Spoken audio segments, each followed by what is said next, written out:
You're watching, yes, the Yankees Entertainment and Sports Network. Yankee selection is Derek Jeter, Jeter, shortstop, Central High School in Kalamazoo. Here's the kid, Derek Jeter, hunting for his first major league hit and sends a base hit into left, and now put that ball back in the Yankee dugout. I'm sure that'll be the first of a lot of hits for that brilliant young infielder. Oh, you got a run on that one. That's gone. Holy cow. His first big league home run. Nice going, Derek. Personal goals, same as a team goals, to win. That's it. I don't care about anything else but winning. The New York Yankees have won the 1996 World Series. The Yankees have won champion. They have shut out the San Diego Padres. The 1999 New York Yankees, the team of the century, starting the new millennium. The New York Yankees are once again world champions. Here's a pitch by Jeter, and he gets the out of the plate. A home run by Derek Jeter. He is Mr. November. It goes without saying how great of an honor it is for me to be here and be named the 11th captain in Yankee history. First and foremost, this is your job. You know, this takes priority over everything. Oh, what a play by Derek Jeter. We just want to take this moment to salute you, the greatest fans in the world. For 72 years, Lou Gehrig has been the Yankees' all-time hits leader. Now, it's Derek Jeter. The Yankees are back on top. World champions for the 27th time. 3,000. History with an exclamation point. Derek Jeter has done it in grand style. For the Yankees, number 2, Derek Jeter. Number 2. I've been in New York for a long time. I mean, this is parts of 20 years. And for people to say that they've appreciated us and myself being here for this long, I've appreciated all of it.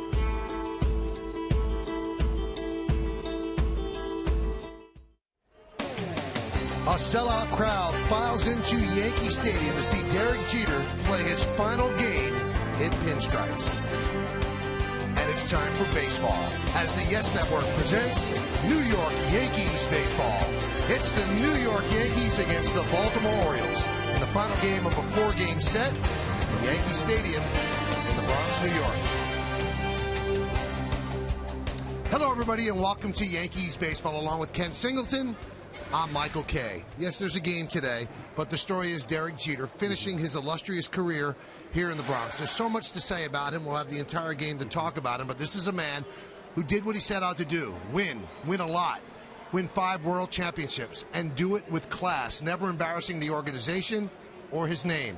That's an important thing in this day and age, and Kenny, he's done everything he wanted to do. Yeah, you heard in Derek's words in an opening collage of memories that it's all about the winning, and no player in the history of baseball has done it better than Derek Jeter. As of today, he is 510 games over 500 in his career. No player, well, Lou Gehrig has gotten over the 501, but Derek will finish as the all-time leader, and that makes him the best winner of all time. Again, a lot of stuff to talk about. We'll do it during the game. Derek Jeter playing his final game in the Yankees' home white pinstripes. So many people have things to say about Derek. So many New Yorkers with New York ties. When we come back, we'll hear from some of them talking about Derek Jeter, the captain, before his final game here in the Bronx.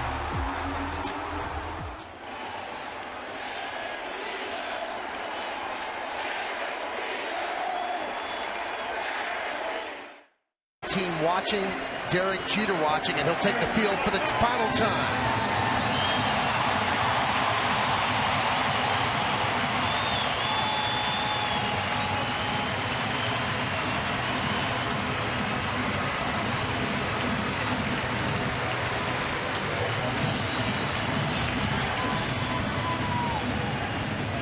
Just watching Derek going through everything he does pregame.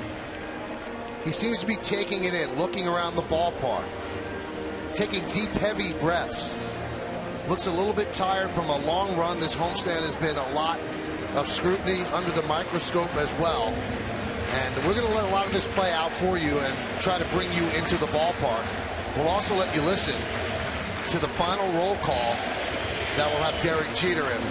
This is obviously pre-roll call, but when they get into calling the rest of the team, obviously we want you to hear it as well. There's Bald Vinny, the leader of the Bleacher Creatures, and he tips his cap to the pre-roll call. And this is something that he's been doing for most of his career. And Kenny, this is the end of an era. Yeah. I mean, this is the final one of the core four, and this is the connection to all the championships. And it's a career that will end up in the Hall of Fame 5 years from now. But tonight, it's the last time we'll see him play in the Bronx. Yeah, very, very special. You mentioned the opening video on the video board here at the stadium, and it was a tribute from fans from this great diverse city that we have. Various people, young and old, thanking Derek Jeter for what he's done over the last 20 years. Some of the kids were, they haven't seen him until the last few, but the fact is that everybody has appreciated what he's done and what he has meant to the Yankees and how he's comported himself over the years. Well, there's been so much concern over the past couple of days about rain, and at 6:45 there was a rainbow over Yankee Stadium. We had some blue skies, and for a career where there was not that much rain that fell on him, Derek Jeter gets a nice night for his send-off here in the Bronx.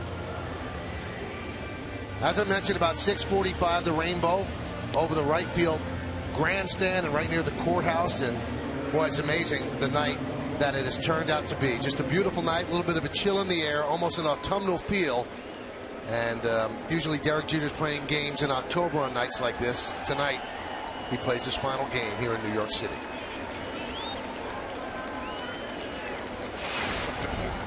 Obviously, there's a game to call. Orioles looking for wins. They're trying to have, obviously, the best record in the American League to have home field advantage throughout. That's why Buck Showalter has most of his regulars in there as well. There was some concern about playing them on a bad field. The field's in great shape. The weather is held up. And Vinny is almost ready to start the roll call. And we are going to let you listen.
Kenny, that was an awkward roll call for Derek as Nick Markakis hits one out as they were chanting Derek Jeter's name, and he had a wave to the crowd as Markakis was crossing in front of him. Just like that, the Orioles lead 1-0.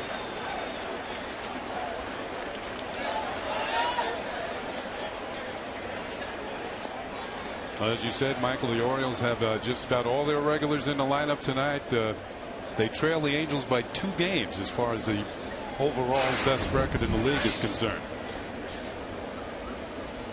And why is that important? Because they would have home field advantage throughout the playoffs, and they would also, if they tied the Angels, the Orioles get it because they beat the Angels more time than the Angels beat them this year.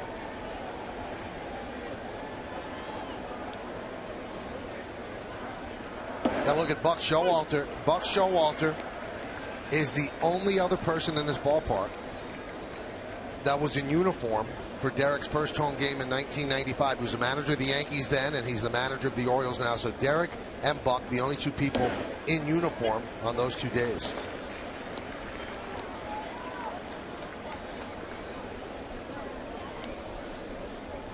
So it's 1-0 O's on Markakis' home run.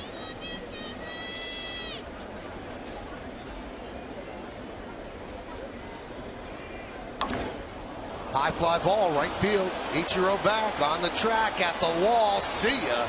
Back-to-back home runs served up by Hiroki Kuroda.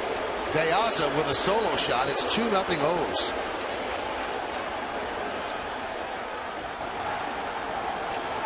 Well, Deaza, that's his eighth home run of the year, his third with the Orioles.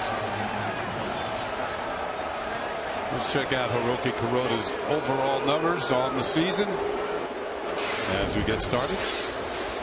31 starts, 11-9. You can see the ERA, and opponents hitting .254. Let's check out our pitcher scouting report, brought to you by your Chai Honda dealers. That's his record with the Yankees in his 3 years, 38 and 33. 25 of those 38 wins in the Bronx. And you saw the name Don Kelly there. Don Kelly's with the Detroit Tigers. He is the last hitter that Hiroki Kuroda walked, and that was back in August. He hasn't walked anybody in September. In fact, he hasn't walked the last 110 batters that he has faced. That's the second longest streak of his career. And he's been pitching pretty well down the stretch here, up until the first two hitters of this game.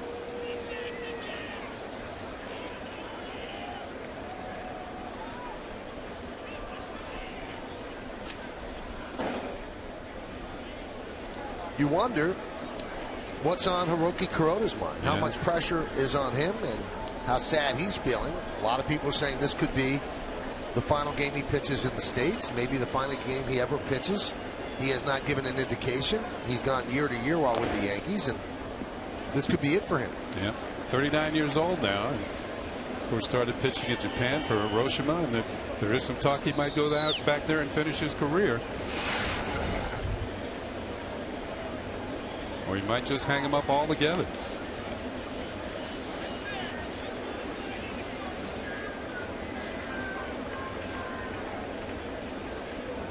The 1-2. Chopped slowly to third. Headley gets Jones for the first out of the game.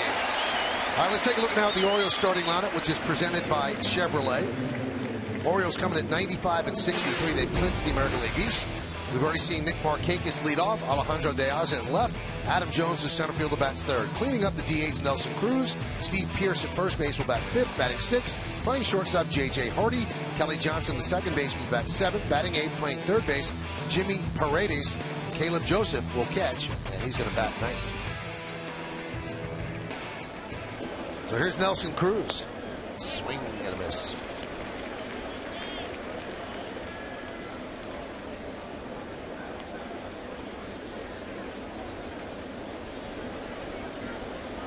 It is a jam-packed Yankee Stadium on this Thursday evening,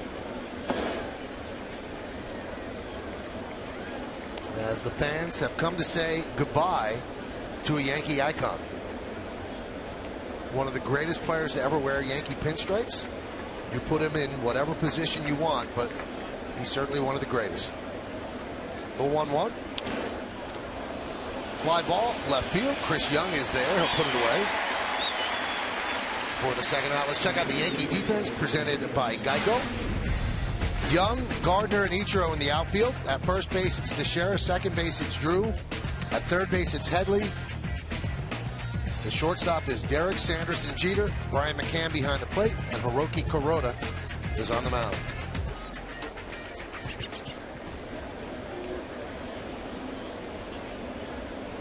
Here's Steve Pearce.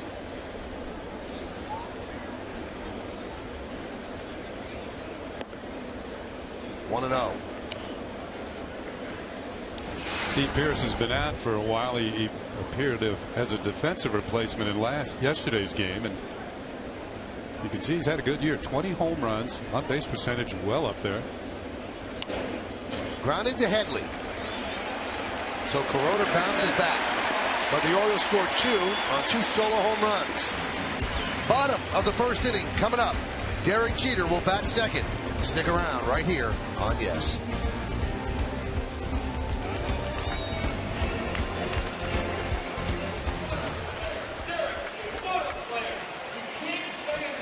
Crunchy peanuts available at ShopRite and other fine retailers. By your tri-state area Volkswagen dealers, visit VWDealer.com.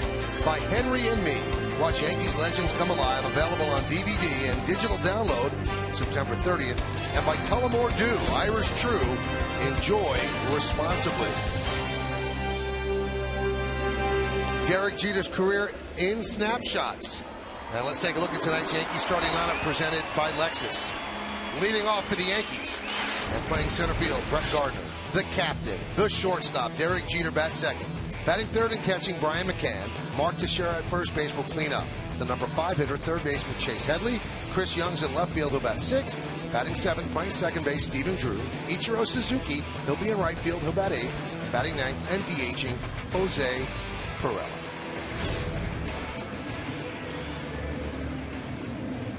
So Derek Jeter having some words with fans, and that's something that he's done since he was a kid in 1996, Kenny. He seems like he's not too wired tightly like other players, and he can interact and still concentrate on the game. It's almost as if the moment isn't too big. You know, he can relax and make the fans relax, and I think that's the way they, over the years, they've related to Derek Jeter. I mean, he has fans from 8 to 80, if you will.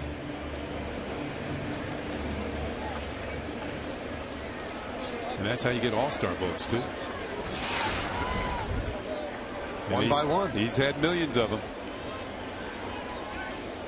I believe only Ken Griffey Jr. had more.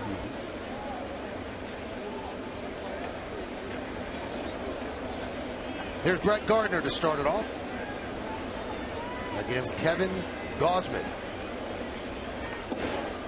Pitch outside, 1-0. Now, just to warn you, whatever Gardner does, we'll lay out, because it's also going to be the last time you hear Bob Shepard introduce Derek Jeter, so we want you to be a part of that as well. 1-1.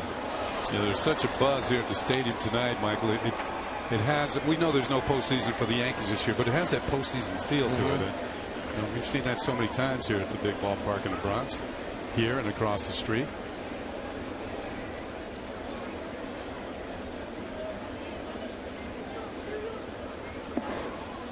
Two and 1.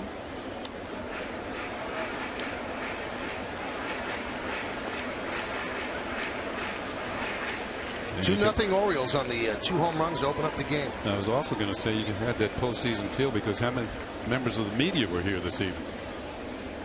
The 2-1. Well, the clubhouse was jammed before the game. The press room jammed. The press box right now doesn't have an open seat.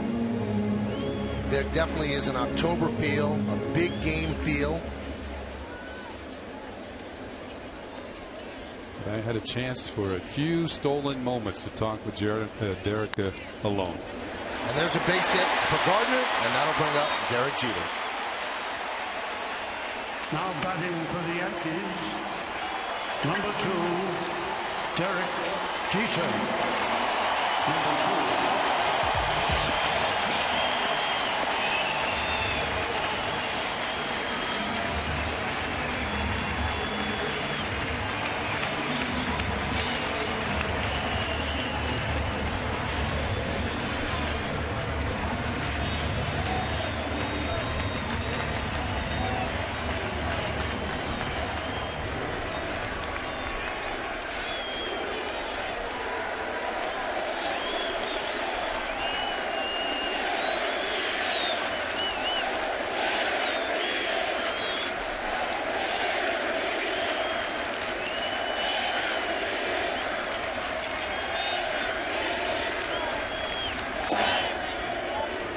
Kenny, with all the lights going off, it's like Christmas in September. Almost looks like a round bowl version of the Rockefeller Center Christmas tree. Either that or Times Square, one or the other, Michael.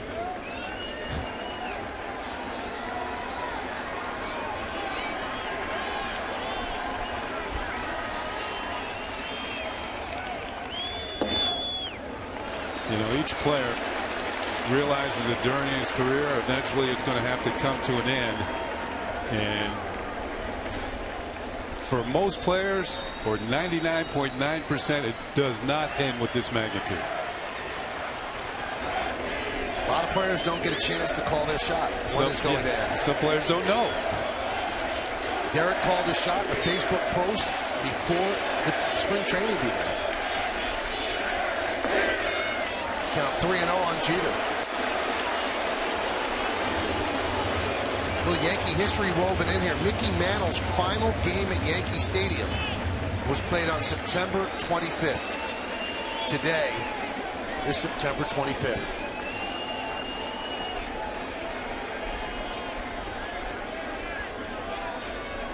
The 3-0. There's a strike.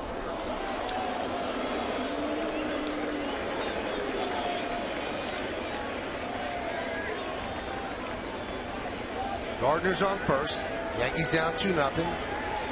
Jeter's first at bat of the night. Most of the crowd on its feet.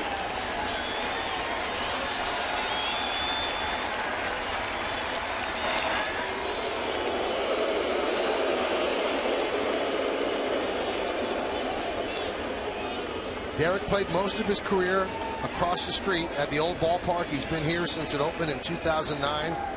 And as he said the last night in 2008, we'll bring the memories across the street, and he has certainly done that. Runner goes. That one is drilled deep to left field. Going back to Alza. Still back. It's off the wall. Gardner rounds third. He will score. Derek Jeter with a double. That young man has a flair for the dramatic.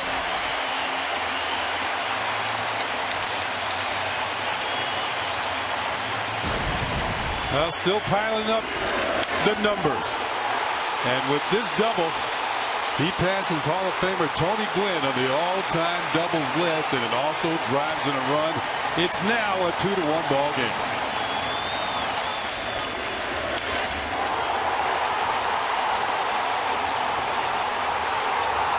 That was very close to being a home run. Yeah. It's a long way to left center here at Yankee Stadium. 399 feet.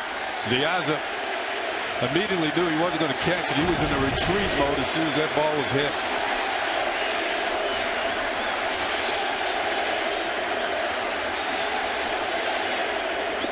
McCann swings and misses.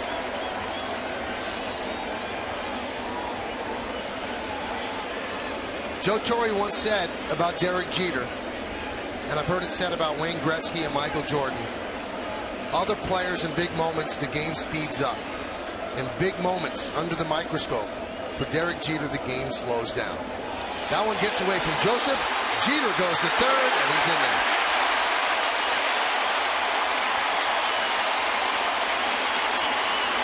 He advances on the wild pitch from Gausman. And the Yankees are now 90 feet away from tying this run, tying this game.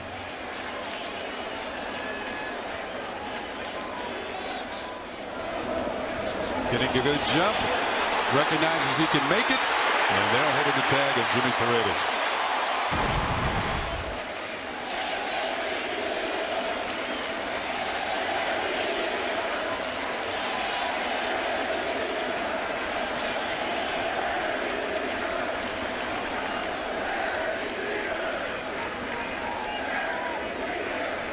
So Caleb Joseph is having some equipment problems with the mask, readjusting the straps.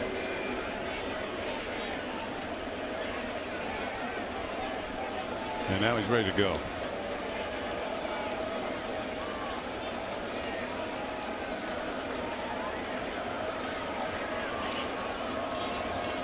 They've seen a lot of amazing things, that family, over the years.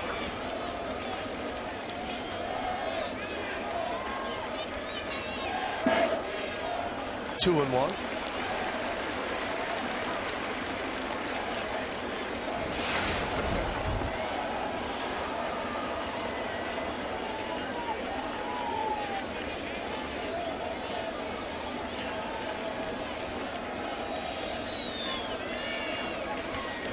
The 2-1 pitch. Hit sharply to short right field. Bobbled by Johnson. Jeter scores. McCann reaches. The game is tied at 2.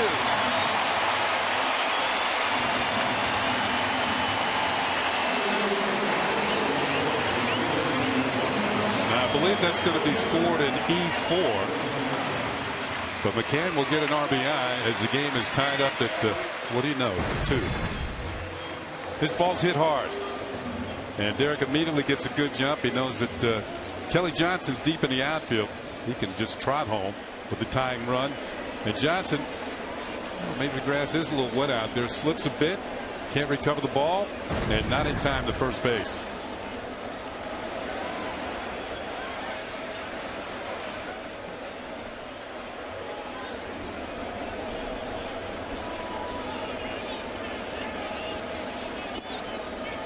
There's a strike to Teixeira.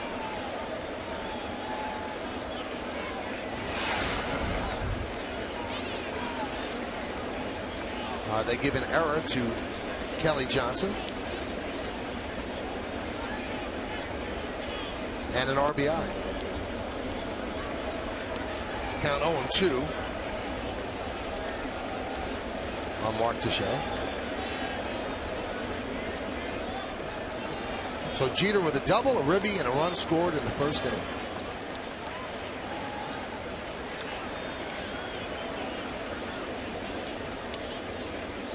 The 0-2 fouled away. Those very same words have been said on many a night, both across the street and over here at the new Yankee Stadium. A lot of twos up there on this night.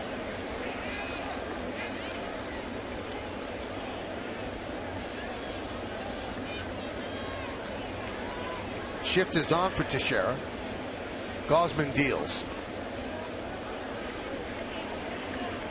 Yankees baseball is available in Spanish by hitting the SAP button on your remote. SAP is brought to you by Infinity.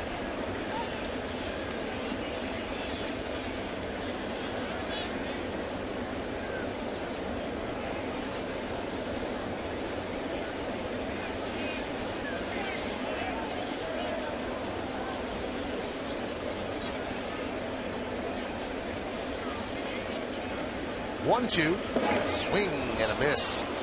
Teixeira down on strikes. Looks like he got him on a changeup. We'll check out the numbers on the youngster, 23-year-old Kevin Gausman. He's 7-7 on the year, and you can see about a hit per inning.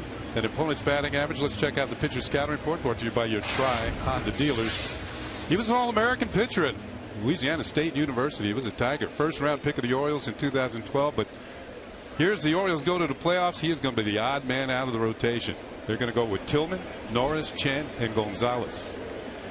Here's Chase Headley. And a strike. So Gausman will move to the bullpen, which means somebody in the bullpen will probably be the odd man out when it comes to the postseason.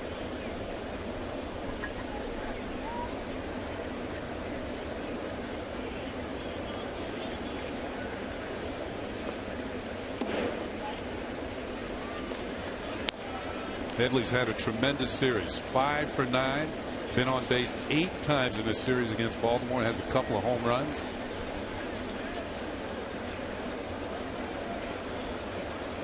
Made some solid defensive plays. He's been doing that all along.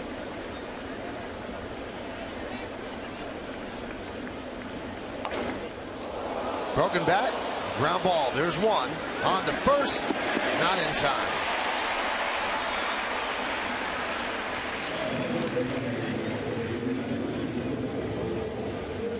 That might have been an off-speed pitch that he hit off the end of the bat. Slow roller.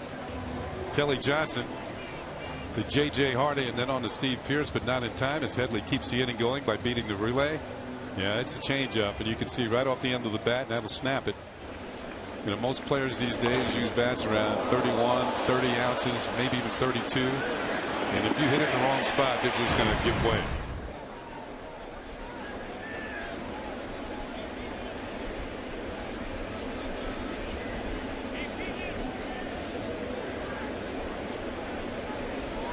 Here's Chris Young. 2 outs, runner on first. Game tied at 2. And there's a strike.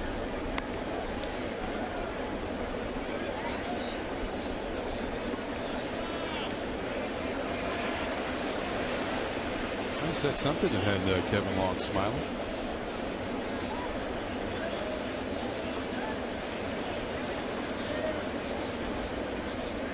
The 0-1.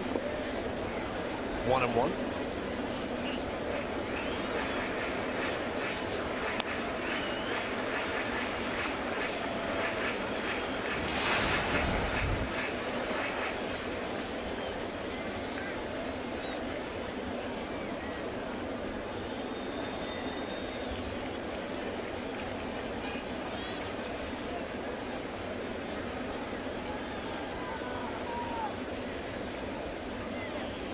The 1-1 pitch.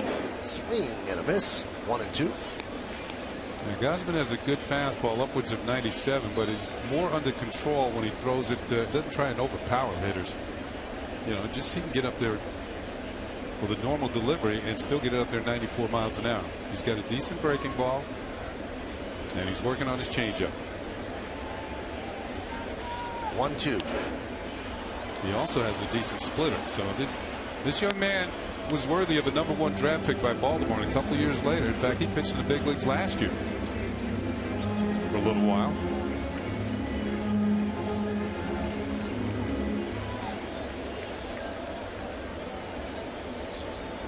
He and Dylan Bundy were supposed to be the two young pitchers that turned the Orioles around. But Dylan Bundy is coming back from Tommy John surgery. They think he'll be ready next year. The 1-2. Foul back. Still 1-2. Just underway here at the stadium. The weather has certainly cooperated. It's turned into a beautiful night. A sellout crowd on hand here in the Bronx to say goodbye to the Yankee captain Derek Jeter. You're right, because during the day it did not look like there's going to be baseball played tonight. The forecasts were not great, but here it is. The weather has cooperated. A 1-2.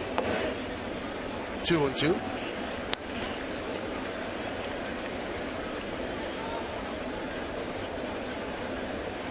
Matt Harvey has made his way to pay tribute to Derek Jeter. Obviously a New York Knicks fan.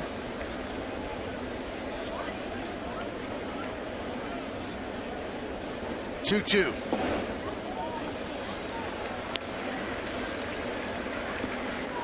Saw Jay-Z in the crowd. I'm sure a lot of stars have made their way here. 3-2 count, 2 outs. Headley will go from first. This will be the 30th pitch for Gausman.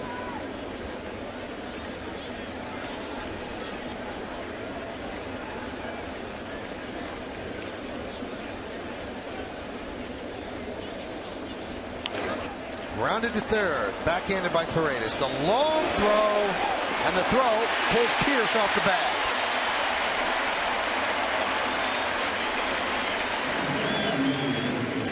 We'll see how they score that. It was not an easy play, but if he makes a good throw, he does get Young.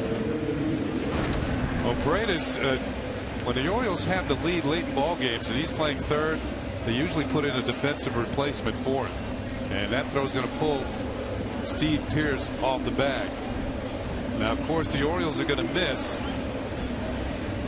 Manny Machado, who's out with season-ending knee surgery. Machado won the Platinum Glove last year, which represents the best fielder in the league. That's going to be a base hit for Chris Young. So I guess the degree of difficulty gets Chris Young a base hit.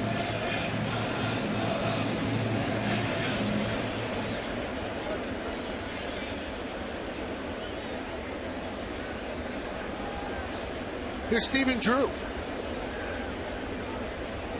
Drew's been hitting a little bit better of late, driving the ball.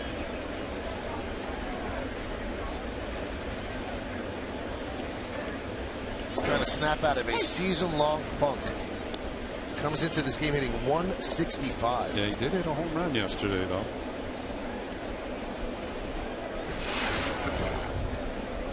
You hit one every once in a while to prove to yourself you can still do it.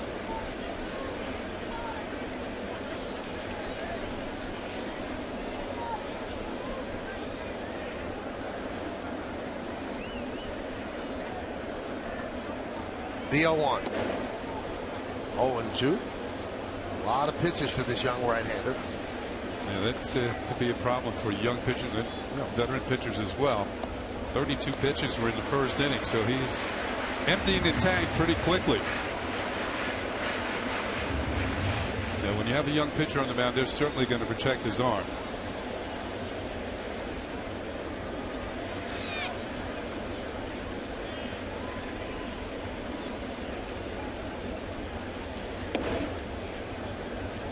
.97 miles an hour. Next half inning, that bag will be going out and be placed in one of the positions on the field.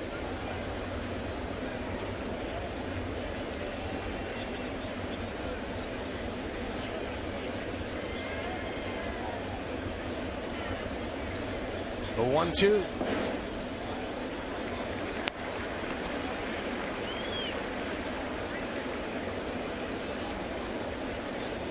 Two balls, two strikes, 2 outs, 2 on, 2-2 game.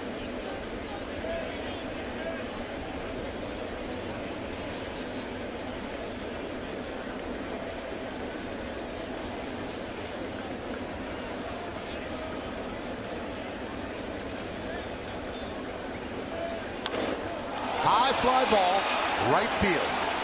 Markakis makes the play for the final out. But Derek Jeter steps up in his final game at Yankee Stadium, in his first at bat of the game, and he promptly doubles off the left field wall. Then he moves to third on a wild pitch, and he scores the Yankees' second run to tie the game.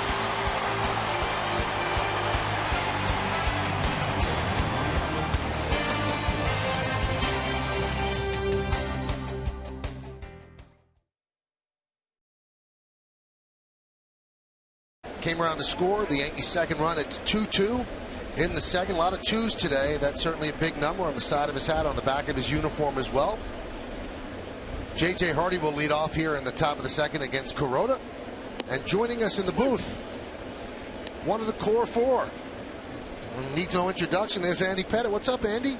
Oh, not a lot, man. Just, glad to be here. Glad I was able to get here to this game tonight. What are you feeling tonight? I mean, is this emotional for you? It is. It definitely is. It's sad, just because he's the last one, of what we've called the core four for all these years. And, it's just been such a great player and a great teammate. And it's sad. But it's also, now that I'm retired and home, and it's kind of exciting also, just because the next chapter of your life, and you can't play this game forever, and hopefully we've got a lot of life to live left, and I know he's going to enjoy it. Yeah, we go from the all-time hit leader in Derek Jeter to the Yankees' all-time strikeout leader in Andy Pettit, and maybe tonight on his home field, Derek could go out the way you did in Houston. You used to play for the Astros. That was a great night, you pitching for the Yankees and winning that game. That was really cool. Yeah. I felt very fortunate to be able to have been able to do that. I would have wanted my last start to be here at Yankee Stadium, and that one was very special for me. But then on the schedule, when I looked at it and I saw we were out of the playoffs, I was like, man, this couldn't have happened any better for me to be able to pitch at home with all my family and friends there and stuff like that. So it was just amazing. And hey, I mean, do you expect any less? Derek almost hit his first at bat. He almost hit a home run. It really shouldn't surprise us. It didn't surprise me at all. This kid's throwing 96, 97 miles an hour. You wouldn't think he'd be able to catch up to a fastball, really. He's usually trying to hit the ball the other way, and he came 2-3 foot from hitting the ball out in the deepest part of the ballpark. That's a shot to get it out there where he hit it. All right, let's go back in time, because you have gone through the system with Derek. Tell me the first time you ever laid eyes on Derek Jeter. When did you meet him? What happened? The first time I met him, it was in Greensboro, North Carolina. We were in A-ball, and I don't remember exactly when during the season he came up, but he got called up from the lower A or from the rookie ball league, and came up. And the first time I met him, the first thing he said to me was like, man, you look just like, I believe he said, you look just like one of my uncles. That's what he told me. And so anyhow, that was the first time we met. And then I've said this story, people are like, what's your first impressions of him? What'd you think? This and that. Obviously, he's a first round draft pick. And then, you look at him, and I mean, skinny kid, you know. I mean, I don't know how much he weighed, but he probably weighed 125 pounds, it looked like. And he's out there, and I was actually having a really good year at Greensboro that year, and you know, I was feeling pretty confident, feeling pretty good about things. And his first game out there at shortstop, he made a couple of errors behind me, and I remember, you know, as you're pitching, you're kind of like, come on, dude, let's go. You know what I'm saying? You know, making this tough on me here, but he hit a home run that game, I remember, and look, from there, just nothing but success. And he was great then. He hasn't changed a bit, the way he acts, the way he carries himself around, you know, the club, around guys, and it's just been real fun. I wish I could have played with him, you know, in the minor leagues a little bit more. We didn't spend a whole lot of time together. That was our only year in the minor leagues together. Was that year. Well, he made up for those couple of errors. Yeah, over the years. That's for sure. Yeah. Now Derek's filling a lot of columns today. Double, run scored, and he just picked up an E6 on the throw, so he's doing it all today. Oh, yeah, they gave him an error on the Kelly Johnson ground ball. Oh, okay. I didn't see that. They did hesitate for a while. Yeah, that's a tough one to call. Okay, no doubt. Y'all remember, I'm a rookie up here, so I'm locked in to what I'm trying to say. I can't do a whole lot of things at one time. I don't know how y'all do it. Well, if you listen to your partner, then you know how to make it flow. That's the way it works. There you go. Here's Caleb Joseph. He is coming up with 2 outs and a runner on second base. It's a 2-2 game here at Yankee Stadium. Derek Jeter's final game in pinstripes. Now, last year, you and Derek came to get Mariano out. Yeah. And you know what? You made Mariano cry. Yeah. Are you going to make Derek cry today? I did. I don't know. I don't know. There's not these, you know, huge plans. There's really not. I think we're just gonna. I think they just want to see what's going to happen. You know, here. You know, I'm sure he'll play this game, and I'm not sure exactly what's going to go on, but I'm just glad to be here and to be part of it. And you know, like I said, just very fortunate. 0-2 count on Joseph. We're joined by Andy Pettit here in the booth. You know, the memories that you two have shared over the years, along with the rest of the core four and the rest of your teammates, those are things that will bond you forever. Take the word from me, because when I see some of my former teammates that I played with 30-something years ago, and of course you guys got a long way to go, but that's a bond you'll have forever, and I hope you guys appreciate it. Yeah, and we will. There's no doubt. I already appreciate it, just with Mo and George, being able to play with them, and when we see each other, look, we don't talk once a week, you know what I mean? But when we see each other, it's like we never been apart. You're going to have to stay with us, okay? The inning went too quickly. Okay. Can you do that? Yeah. All right, this is Andy Pettit. We go to the bottom of the second.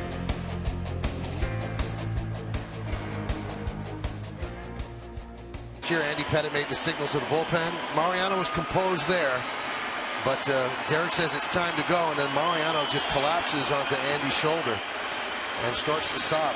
What was he saying there, Andy? Do you remember him saying anything to you? He didn't say anything. He just, you know, it was so loud, you know, when we went out there, and I'm kind of just smiling, thinking, you know, it's not going to be this big a deal. He's just going to hug me. And then he never let go, you know? And then I start feeling him shaking, you know, and then I could tell that he's crying. And I mean, you know, just watching that guy, it kind of makes me emotional watching it. And what's crazy is when Joe approached me and asked me if I would do that, I was like, no way. I mean, that's a bad idea. You know, I just didn't think it was a good idea. Right. And so, anyhow, you know, Joe tells me, hey, go ask Mo, because I think he ended the inning and he went upstairs. He was upstairs in the training room. His arm was bothering him. He's putting heat on his arm. I'm like, hey, man, you know, I think Joe wants to take you out next inning. Are you good with that? And he's just like, you know, he's kind of griping. He's like, y'all just do whatever y'all want to. You know, do whatever you want to. Really? Yeah. So I told Joe, I said, yeah. So anyhow, I go back to the dugout. I tell Derek what Joe wants to do, and I think he had already knew. And I said, what do you think? And he's like, I don't know, man. And then CC's sitting there, a few other guys, they're like, oh, that'd be awesome. You got to do it, you know. And so I was like, well, I guess we'll do it. And, man, I'm thankful that I did. You know, I was, like I said, I was thinking, look, we might be showing up the other team. You know, I was worried about that. But so thankful that we went out there and did that. That's one of the tops, one of the top moments. When I'm thinking back on my career, that was really special. They'll be showing that 50 years from now. Yep. Here's Jose Pirela with an 0-1 count. We're talking with one of the core four, Andy Pettit. Now, Andy, except for the 3 years you were in Houston, you enjoyed every moment with Derek. Is there one that stands out to you where you go, wow, that's amazing what just happened? You know what? Unfortunately, I missed, when you asked me that, I'm just thinking, I missed his 3,000th hit. I was in Houston when he hit the grand slam. Oh, I'm sorry. I think I was retired. That was the year that I was retired. Yeah. I was retired that year. Yeah, you went back and forth. Yeah, I went back and forth there. I was retired that year. But now, when I just started thinking about this when he took his first at bat. Really, what I'm going to really miss is him being back there behind me when I'm on the mound. And just the little things that we have during the game, that just the little things that if I'm struggling and just you look back there and I just know he's pulling for me. You know what I'm saying? Or he might come up to me, not even say anything, or if he's mad about he just struck out in a big situation or he didn't get a hit, he'll come by me on the mound and he'll just punch me or something. Or just before the game, I'll always turn around and just kind of. Give a fist pump to everybody, and he always give a fist pump right back to me whenever I'm pitching and after they throw the ball down to second base. So just little things like that is what you really, really miss. Those are the bonds I'm talking about. Yeah. That's what you really miss. Yeah. Now you could look at him, Andy. He's had a great career.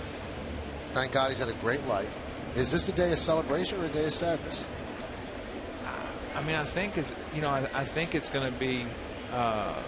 For him right now, probably a little bit of sadness, and then just a little bit of I'm looking forward to what's next, what could be next, for him. I think he's in a little bit of a different position, than for me, because it was a day of happiness for me, knowing that, man, now I'm going to be free to be able to go and spend some time with my kids during the course of a season, that I never had the opportunity to.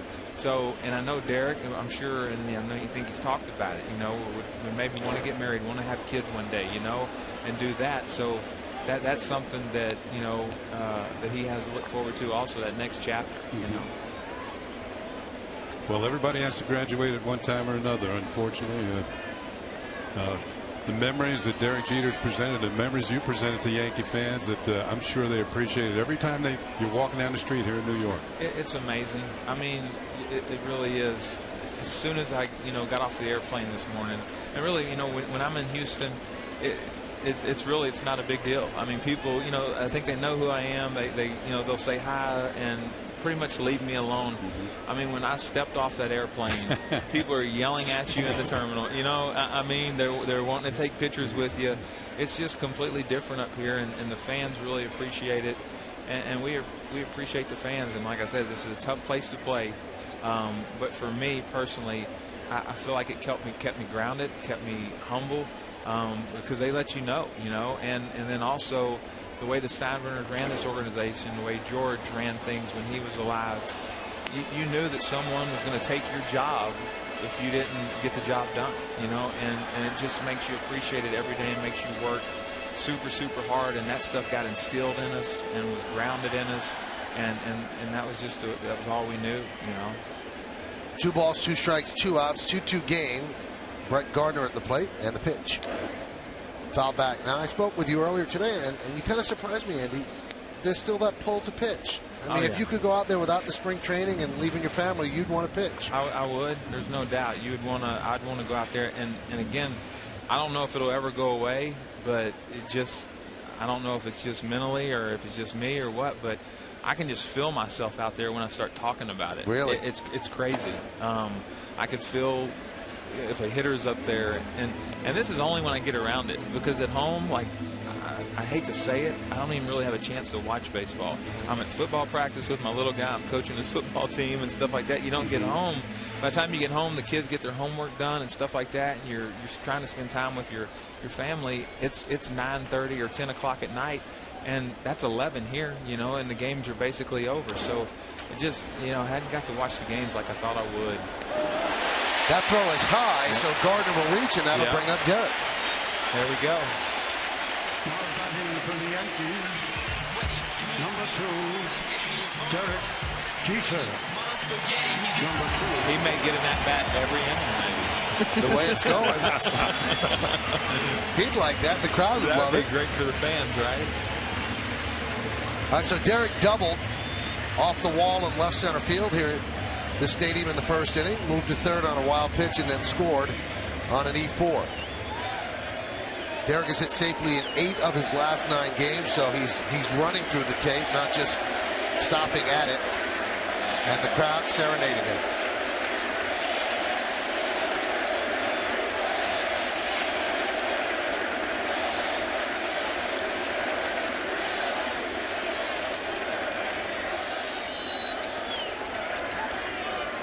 And the pitch. There's a strike. Andy, you're part of some great championship teams. You saw a lot of good hitters come through in the clutch, and you know, certainly Derek was one of them. What kind of comforting feeling was it when you had Derek up there in a clutch situation? He was the best. He was number 1. And then y'all's counterpart up here, I would say, was for me number 2, Paul O'Neill. And then I played with a guy, Lance Berkman, that was right there with him, with Paul as far as big hits. But Derek's the guy that you want up there in a big situation, no doubt about it. Andy, it's always great to see you. Thank you for coming by, and thanks for sharing your memories as well. All righty, thank y'all. That's the great Andy Pettit as Derek Jeter grounds into a 6-4 force. We'll be back. We're here at Yankee Stadium. Derek Jeter's final game in pinstripes. It's 2-2, Yankees and the O's here on Yes.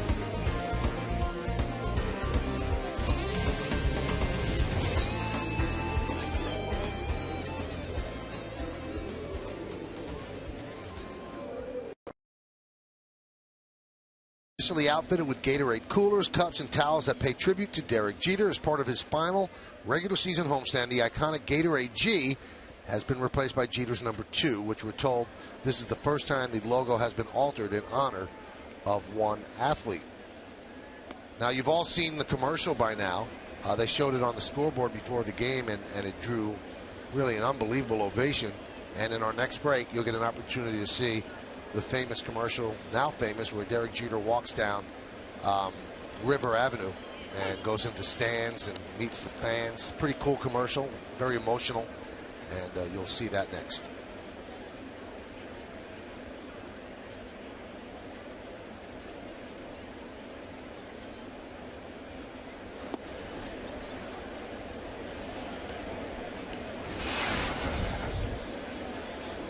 Well, Nick Markakis really ruined the moment in the first inning during roll call, and they just got around to Derek Jeter's name, and he hits one into the seats in right field to kind of pierce that sound. The Audi A3 scoreboard shows a 2-2 score.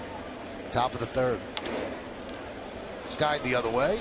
Long run for Young. He runs out of room. Yeah, Markakis getting ready for the postseason, one that he's never participated in before. And Michael mentioned earlier in the series when the Orioles got to the division series or got to the playoffs a couple of years ago, Markakis couldn't play. He'd been hit by a pitch by CC Sabathia, broke his thumb, and that would have been his first playoff appearance. Longest tenured Oriole. Been with the team since 2006.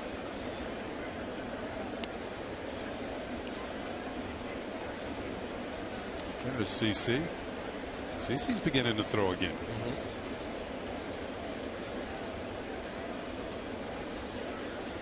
And the 3-2. Strike 3. Markakis down looking. Good pitch from Kuroda. Target's away. He actually misses the target. It's going to clip the inside corner. And it's a 2-seam fastball that kind of has that movement. Markakis gives up on it like a lot of left-handed hitters do. And immediately he knew the result. He was headed back to the dugout. Strikeout number 2 for Kuroda tonight.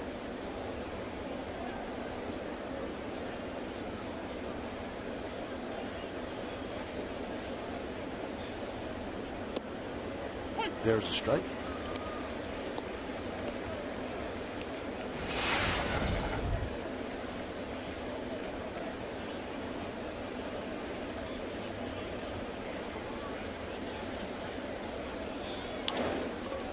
There's a base hit up the middle for Alejandro De Aza. Fans, you can now tweet at Yes Network your best fan photo using hashtag YesFanPhoto for a chance to have it shown during the game. Brought to you by AT&T.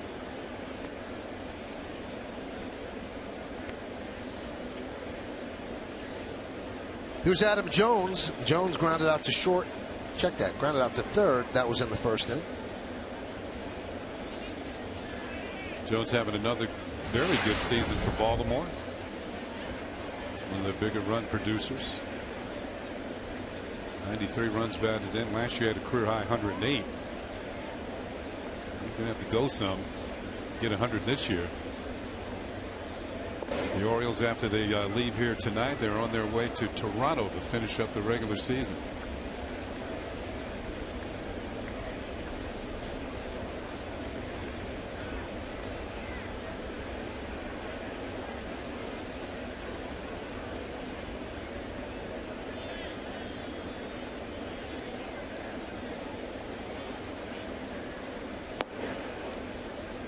Count 1-0 to Jones. Jones in this series is 2 for 15, and one of the two was a bunt single. He's been slumping lately. He's pulling off pitches. Could be a manifestation of some fatigue. Rips that one foul. He had a game in Baltimore. I think it was in the Toronto series in which he hit 2 home runs. And sometimes when you hit home runs, that could put you in a slump because all of a sudden you're thinking you got home run in the back of your mind when you step to the plate. He takes a healthy cut anyway. And he is somewhat of a free swinger. You saw his on-base percentage just over 30%. Jones has not walked very often. He's been known to chase a lot of pitches. You get to 2 strikes, you don't necessarily have to throw a strike.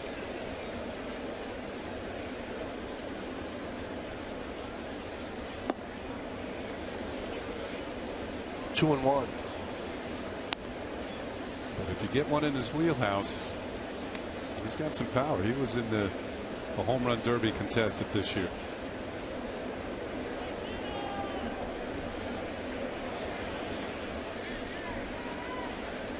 He's one of the leaders of this Oriole team.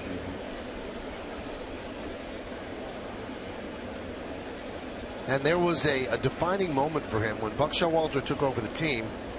There were ground balls sometimes that Adam Jones would jog to first. Buck called him into his office, put a tape in, showed him jogging to first. He said, "Is that the player you want to be? Is that the player you want everybody to see? Because you have a chance to be great. That's not how you become great." And it hit home. And now he runs hard all the time. He's one of the leaders of this club. That one's grounded up the middle. Jeter makes the play. Flips the second one on to first. Not in time. Well, Jones had to run that hard that time just to avoid being doubled up. Jeter to his left. Nice little backhand flip. To Stephen Drew, the throw to first. And Adam Jones going to be called safe. You're going to look at this on Yesmo, brought to you by your Mercedes-Benz Tri-State dealer. There's the flip, and a good one as Drew can catch it about chest high and then try and turn it over. And his left foot on the base, then fires it first. Yankees are challenging this, Kenny. They think that they got Jones, and I think they might have.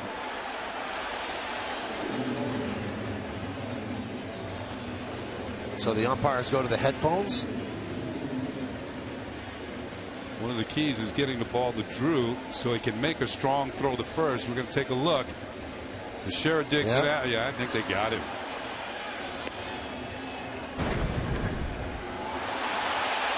Crowd reacts. They just saw it on the center field scoreboard. The umpires are looking at it as well, but it's not their call now. Once it's challenged, it's the call of the umpires back at Baseball Advanced Media.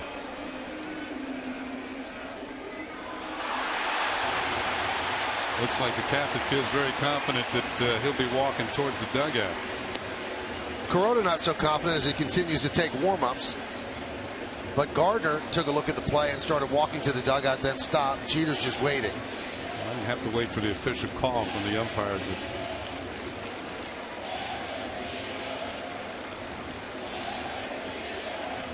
You got to remember, the fans might see one or two angles. The umpires are going over all kinds of angles to see check the play out. Well, the umpire's taking the headsets off, and they say he's out. It's a double play. Nice play by Jeter to start a 6-4-3 inning-ending double play. We go to the bottom of the third. There's something to smile about.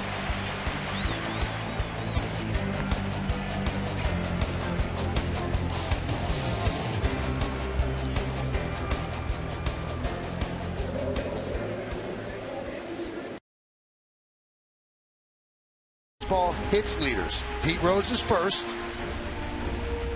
Ty Cobb second. Number 3, Henry Aaron. Fourth on the list, Stan the Man. Number 5, Tris Speaker. And number 6, Derek Sanderson Jeter. Of all the stats, the one that really resonates with me, Kenny, I mean, you could make stats do whatever you want them to do. But this is a game where you get hits, things usually go well. Of all the tens of thousands of men that have played baseball, only 5 men have had more hits than Derek Jeter. That's a pretty impressive stat.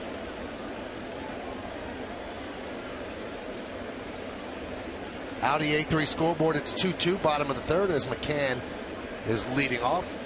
The 1-0. There's a strike.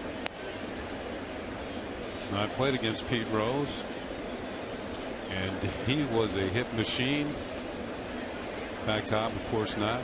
Played against the Hammer, Hank Aaron. And people, when they think of Hank Aaron, they think of home runs. Hank Aaron was much more than a home run hitter. As you could see, he had the 3rd most hits ever. Then Stan the Man Musial. Iconic St. Louis Cardinal, maybe the number 1 St. Louis Cardinal of all time. Great hitter. I think he won 7 batting titles, maybe more. And Tris Speaker, probably the least known of the 5 ahead of Derek Jeter, was a great center fielder back in his day. Probably the best fielding center fielder. He was a Gray Eagle. That's what he was called. And also, when you look, a tremendous hitter. The all-time doubles leader. Hardy is called off by Deazu, almost dropped the ball, but McCann is retired. So those are some big-time names just ahead of Derek Jeter on the all-time list. And Derek also has 3,370 hits as a shortstop, more than any other shortstop. Yeah, Musial indeed had 7 batting titles in his career.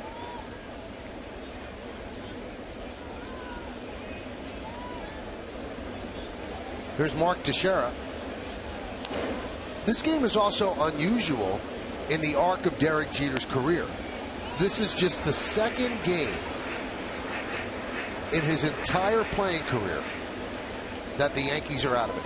The other one was the last game of 2008, which turned out to be a 19-8 Yankee win at Fenway. This is only the 2nd game. And the first game he's ever played in the Bronx where the Yankees were not at least mathematically alive. So the first real meaningless game, but he adds meaning to it because it's his final game. And anybody who saw the post-game press conference yesterday when they were talking to Derek, it was obvious that it pained him that the Yankees were eliminated from playoff contention. It just that was not a happy interview that he was given yesterday after the game.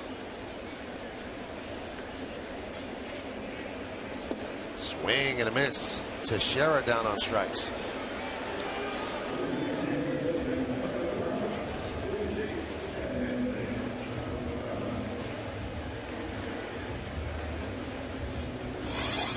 Interesting note from Aaron Gleeman of NBC Hardball Talk. Jeter was the Rookie of the Year, Kenny, in 1996. The runner-up was James Baldwin, who last pitched in 2005. The 3rd place finisher for Rookie of the Year was Tony Clark, who's now the head of the Major League Baseball Players Association.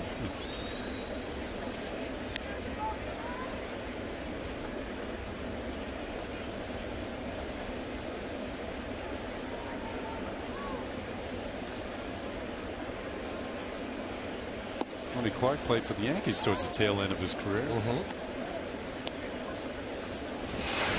And I think he had a 3 home run game with the Yankees. It might have been in Toronto.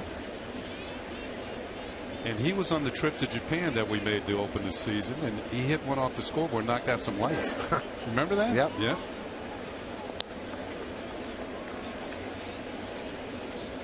Tony, a pretty powerful switch hitter.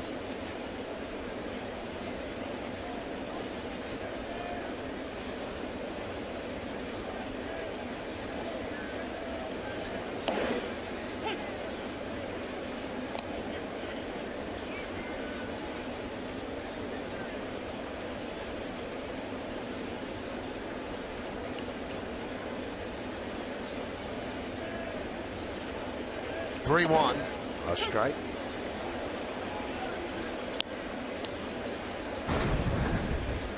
We'll take another look at this one as Gausman dots the outside corner. Good reception by Caleb Joseph, kind of holding the glove there so Adam Hamari can get a good look at.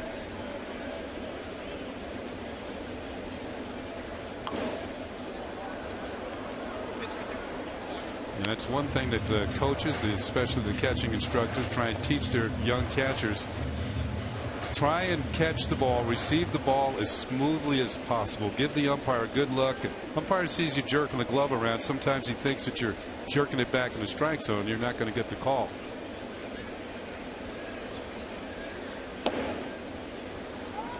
And a walk to Headley.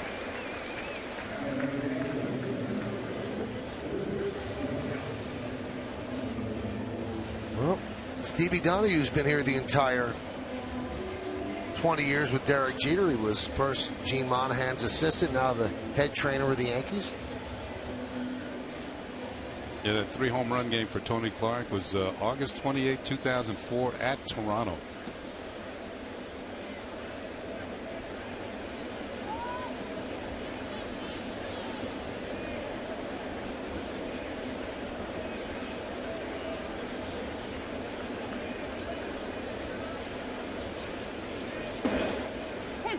It doesn't seem like it was 10 years ago. Time's flying. Oh, my goodness.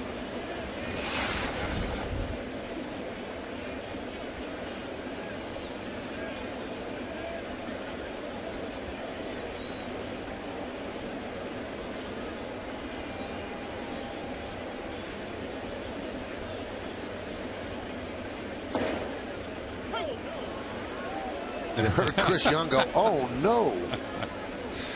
Oh.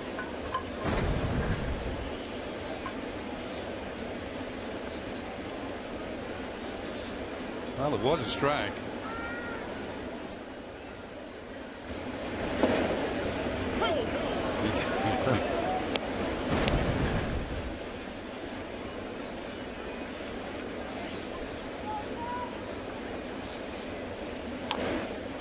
Grounded up the middle.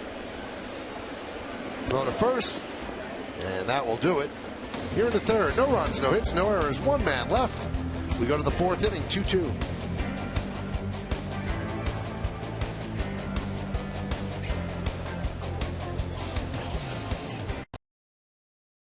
For the New York State Smokers Quit Line quiz, call 1-866-NY-QUITS for free help today. Derek Jeter served as Yankees captain since 2003, the longest tenured in team history. Who had the shortest tenure as Yankees captain? I know this one. I do too. All right. Hey, Frank. Yeah. It's a night of two. You're right. Nelson Cruz leads off. And there's the strike.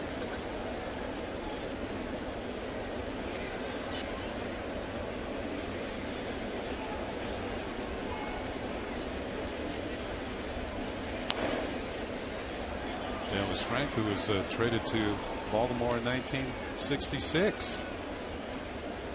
And what Cincinnati Reds says he was an old 30. Mm-hmm. Yeah. He probably hit 49 home runs that year, led the league in batting average, runs batted in, won the Triple Crown, and the Orioles won the World Series. And you talk to some of the Orioles from that era, like Brooks Robinson and Boog Powell, they will tell you they were already a good team. It was Frank that put them over the top. Lincoln scoreboard 2-2. Can you imagine if he was a young 30? Swing and a miss. Nelson Cruz down on strikes. And he was also the World Series MVP that year. I'll tell you what, Kenny, after that awful beginning, Kuroda has certainly settled down. Yeah, he has. Got a few pitches up. The first two hitters of the game, Markakis on a breaking ball, and Diaz had something that he was to his liking. But since then, he's gotten the ball down. Sinker, splitter, slider. Since then, there's only been one ball hit to the outfield.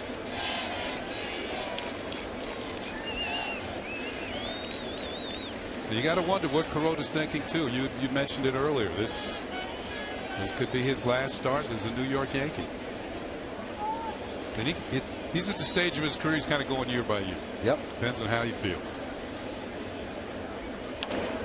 Grounded to third. Headley. Tough hop.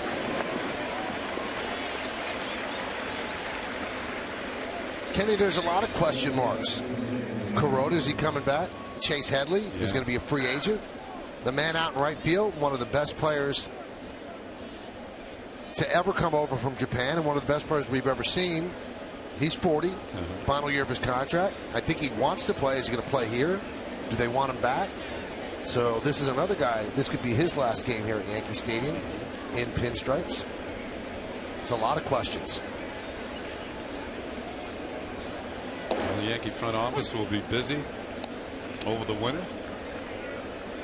Trying to put together the best team they can going into spring training. I'm sure they always try and do that. CC Sabathia, how will he recover from knee surgery over the winter? Good pitch there. That's what I'm talking about. He's starting to keep the ball down. Good slider down and away to J.J. Hardy. And one of the biggest questions, Kenny, who's filling in at shortstop? Yeah. Who replaces a legend? Could it be that guy up at the plate right now? He's a free agent at the end of the year. That's a name that's been mentioned. And he goes down looking as Kuroda works a 1-2-3 inning here in the top of the fourth. We go to the bottom of the fourth. It's a 2-2 game right here on Yes.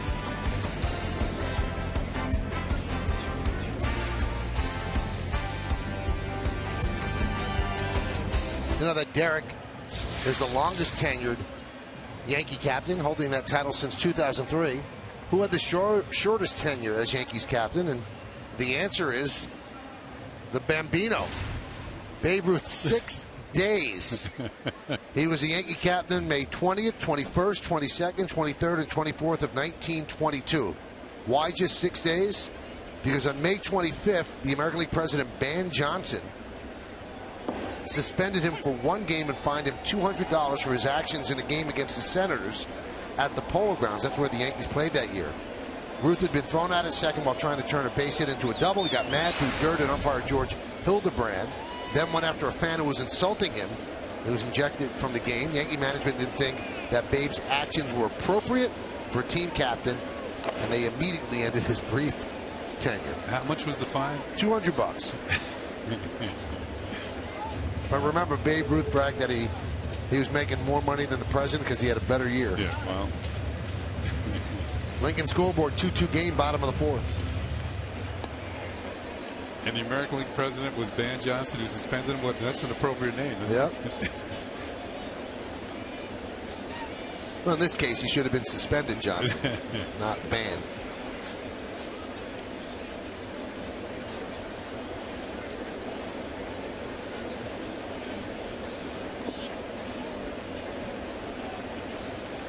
Count 1-2 to Drew. We just had a brief visit from a left-hander in the booth here.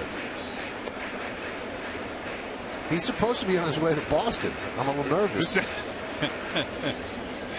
Well, you better hope he gets there because I'm not going. There he is. Yeah. Say hi, Al.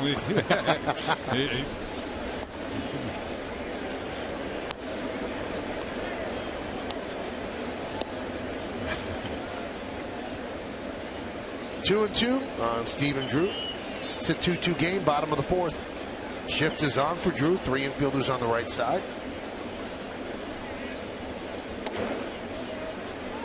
Now full. And because Gausman had that big inning in the first inning where he really worked hard. His pitch count is up there. Only in the fourth inning, he's up to 77 now.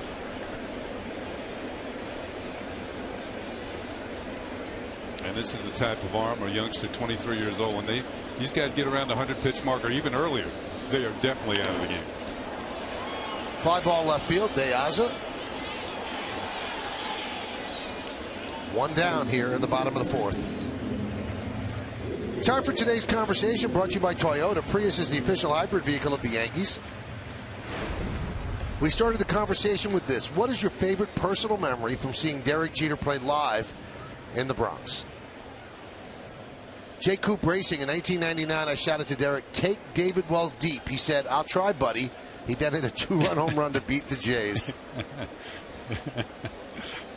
Follow Yes Network and tweet us your responses using hashtag Yankees Prius to keep the conversation going. You have a favorite memory? Ooh. Well, on the field, I like the 3,000 hit. That was, and I think I told you when I actually saw it. I wasn't working that day, but I was coming home from the beach with my family, and I just remember Yankees are playing a day game today. I ran and turned the TV on just in time to see Derek get his 3,000th hit. Saw the great call, or heard the great call from you. Could have been better than that. It was just a perfect moment, and I was watching my kids jumping up and down all over the room. And it was just a perfect family moment to cap up a nice vacation. Yeah, that one's up there for me. And the dive into the stands, because that game was so awesome.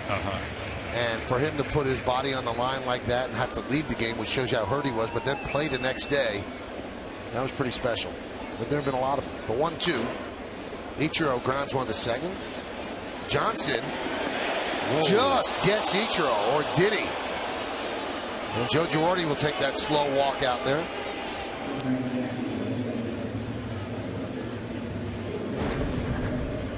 Might have been a little bit of a bobble on the part of the second baseman. Yeah, they did get him. So Joe's told right away, so he does not have to take the walk. Good call by Brian O'Nora, who had one call overturned at first base already.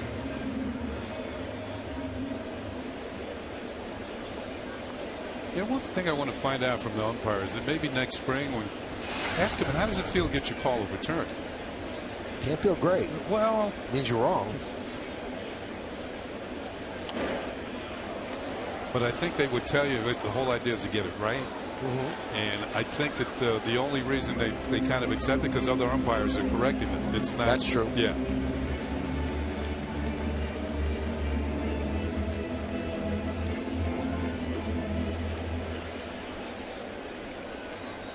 Jose Pirela getting a start as a DH. Count 0-2. My grandpa told me stories about Babe Ruth. I'll tell my grandkids about Derek Jeter. Indeed.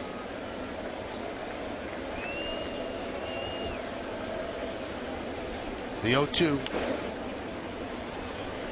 popped up.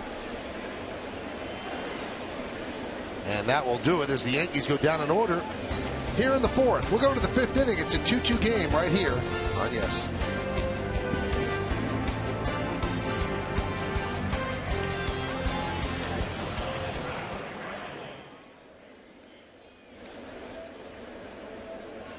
Making Derek Jeter a Yankee.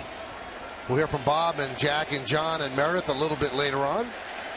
Most popular way to follow the September pennant races is with MLB.com at bat, the #1 app for live baseball. Enjoy live look-ins, replay reviews, scores, live radio broadcasts, the MLB.tv game of the day, and more. Get at bat for your smartphone or tablet on the App Store or visit MLB.com.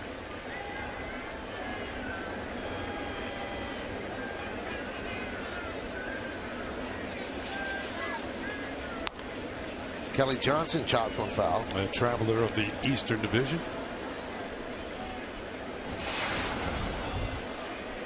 We have mentioned he's played for every team in the American League East. 3 of them this season.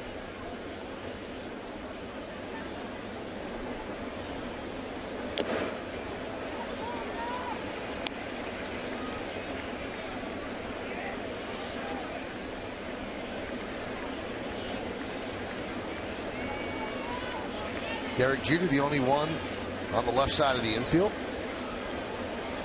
And Johnson fouls the bat.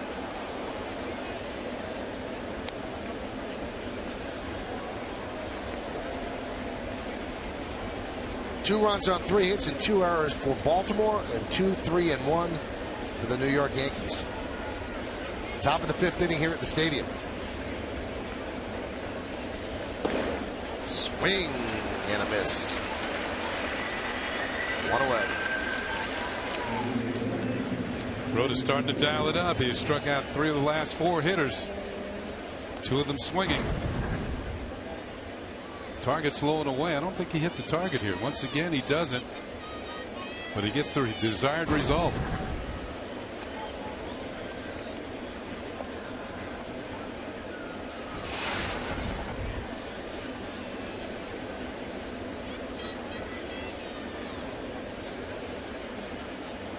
Here's Jimmy Paredes.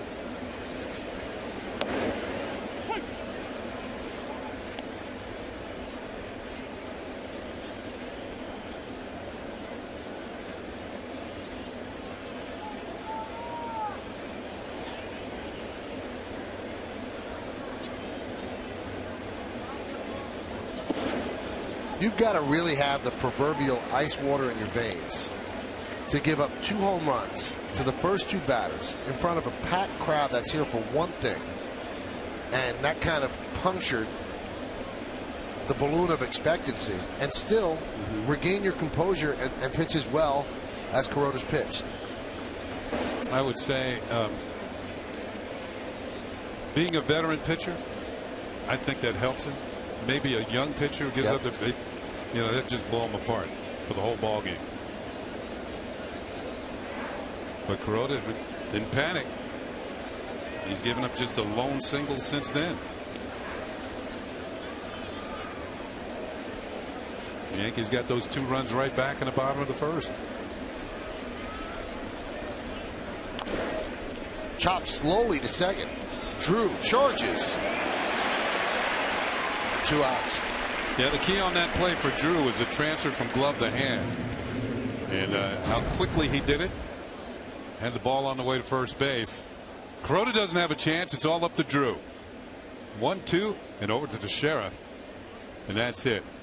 Glove open, hand in. See it on Yesmo, Mercedes-Benz Tri-State dealer. That's a tough play for the first baseman too. He has to get there, get the ball there pretty quickly, and he's not that far away from it. First baseman has to have quick hands as well.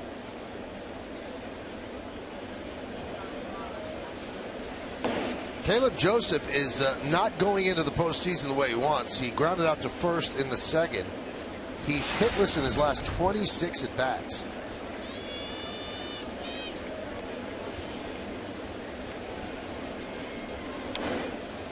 That one is popped up.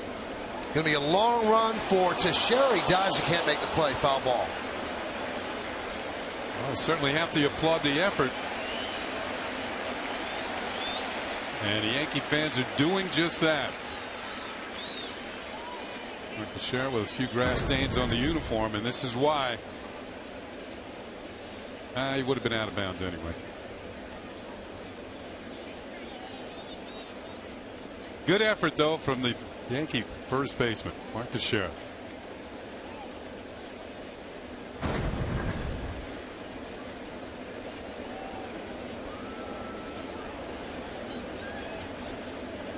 The 1-1. Got a fastball by him, 1-2. You saw when we showed you the statistics for Joseph, he had 9 home runs. He hit 5 of those in 5 consecutive days. Homered 5 days in a row. The 6th catcher to do that since 2000. A 1-2. Strike 3. Joseph down looking. 7 in a row retired by Hiroki Kuroda. We're halfway through. Jeter's coming up. It's 2-2.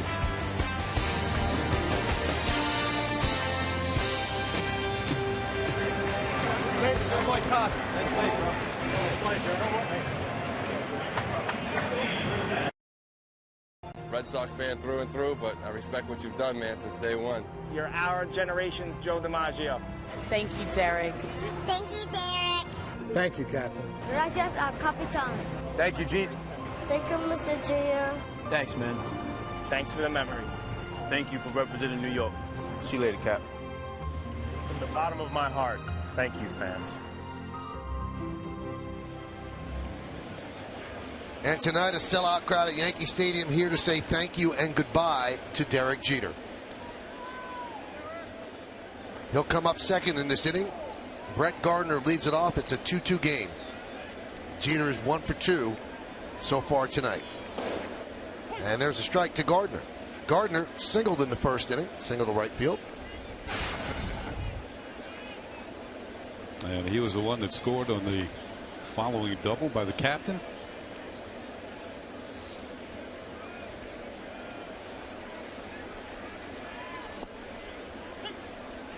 Off speed for a strike. Now, you mentioned Gosman's just 23 years old. He's pitched well against the Yankees in his career. He's 3-1 in his career. One of those 3 victories was a start this year. And that was July 13th in Baltimore. It was a rain-shortened game, but he got credited with the victory.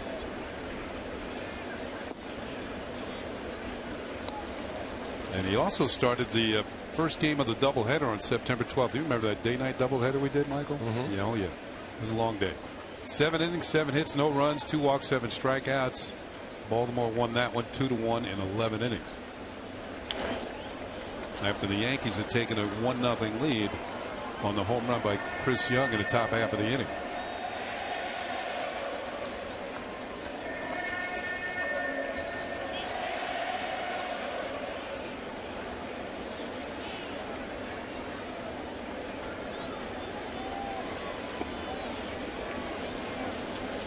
The 1-2.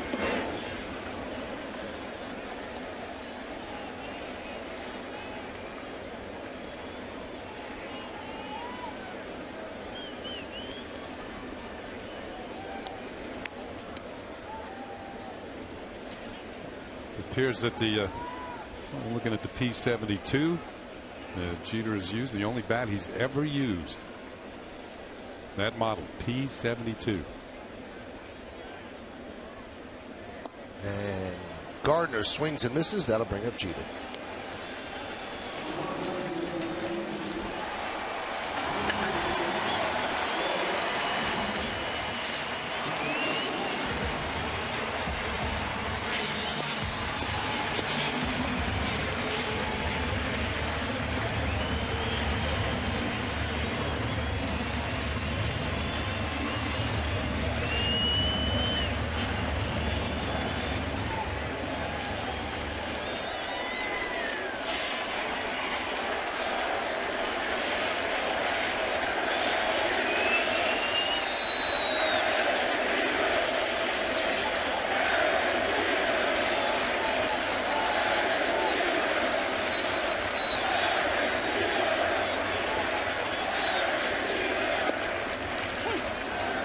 There's a strike. Jeter doubled off the wall in left center in the first inning.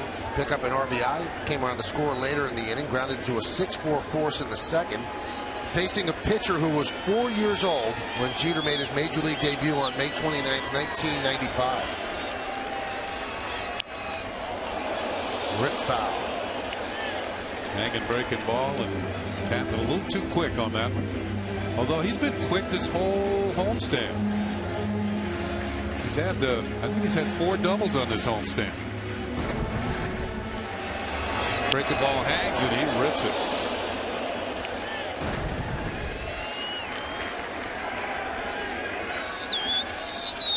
Jimmy Fallon.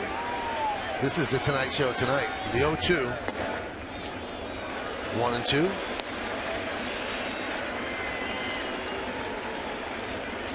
They've been here for the whole ride.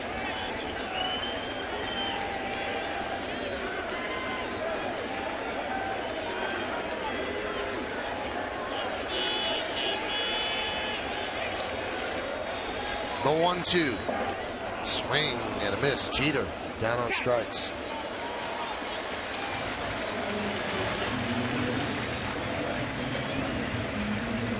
That is the 5th strikeout for Kevin Gausman. He too, like Kuroda, has survived a shaky first inning, and he hasn't allowed a hit since the first.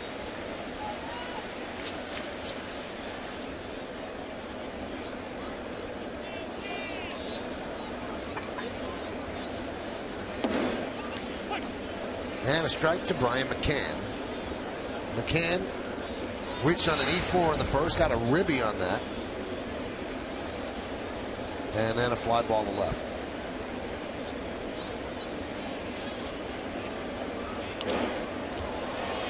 Fly ball center field. Adam Jones is there. And Gausman has retired 7 in a row as the Yankees go down in order. We go to the 6th inning. It's a 2-2 game.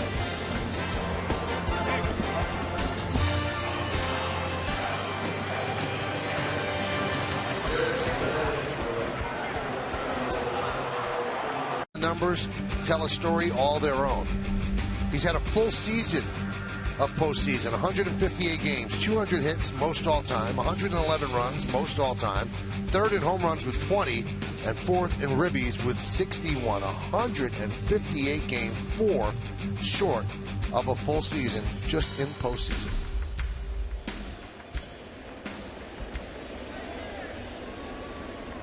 Two-two game as we start the 6th inning. And it'll be the top of the order against the Yankees and Hiroki Kuroda.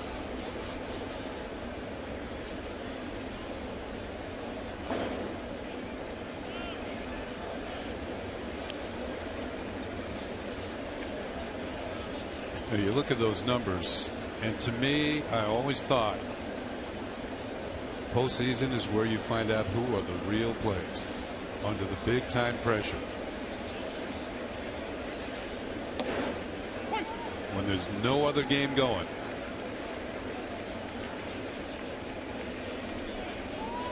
And Derek, Mariano, Paul O'Neill, Jorge Posada. Players like that were real players. And I don't want to leave it. I know I left some guys out, but those are real baseball players. We had one in here tonight, Andy Petty. Those guys got the job done when it counted the most. And under the most pressure for the whole world to see. Well, Jeter's big moments in the postseason have been well documented. The flip play against Oakland, the Mr. November home run against the Diamondbacks, the 2 home runs in the Subway Series against the Mets, countless hits in the ALCS leading up to World Series. And he has stepped up in the big moments.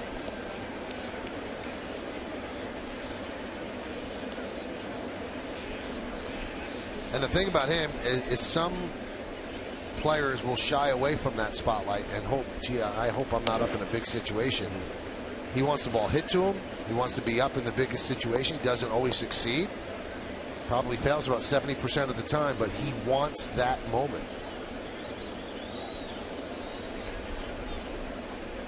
Which is a far cry from when he was in the minor leagues and he made 56 errors. As De Aza hits one deep to right. Ichiro runs it down. And he said at that time, he was just hoping, please don't hit the ball to me. But times have changed. Well, minor leagues are where you're supposed to work out all your problems and become a better and better player each year, and eventually stepped into the American League, became Rookie of the Year. And then went from there. I got a taste of action in '95 when Buck Showalter was a Yankee manager. Was kept around the team during that first round series against the Seattle Mariners. He wasn't active, but Yankees wanted him to see what it was all about, what they were playing for. As that one is popped up, Headley coming on and makes the play. As the Orioles go down in order 1, 2, 3, 10 in a row, retired by Kuroda. They go to the bottom of the 6th.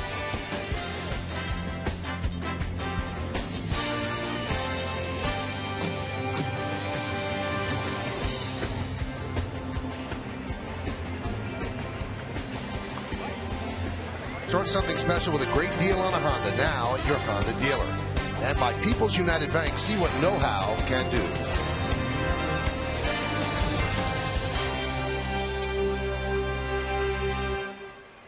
Well, Buck Showalter, the Orioles manager, makes the Verizon call to the bullpen.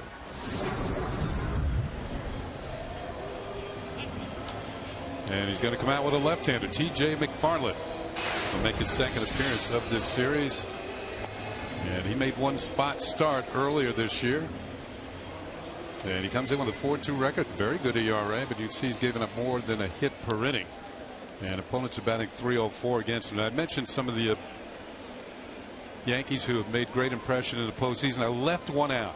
And I certainly don't want to leave this gentleman out because he made an impression on me coming all the way from Japan, Hideki Matsui, who I thought was, during his time with the Yankees, one of the best clutch hitters I ever saw. So Hideki came through big time in the big moments. Mark Teixeira leads off. Takes a pitch low, 1-0. Teixeira, Headley, and Young. Teixeira struck out twice against Gosman.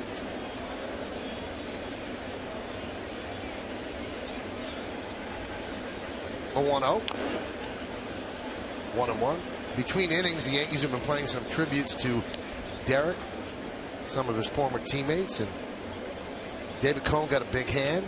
Jorge Posada, Mariano Rivera, you mentioned Hideki Matsui, Johnny Damon.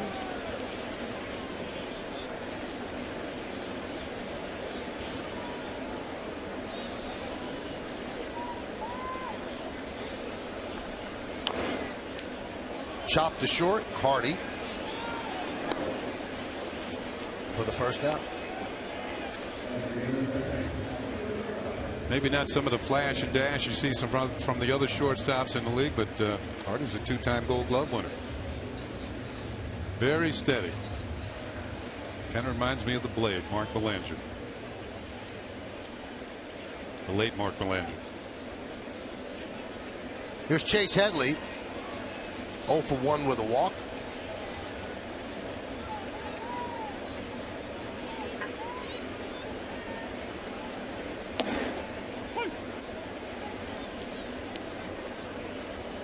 Count 0-1.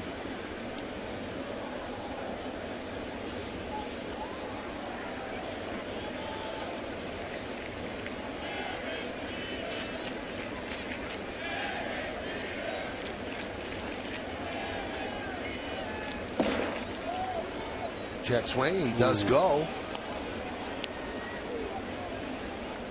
That's Brian O'Nora with the call.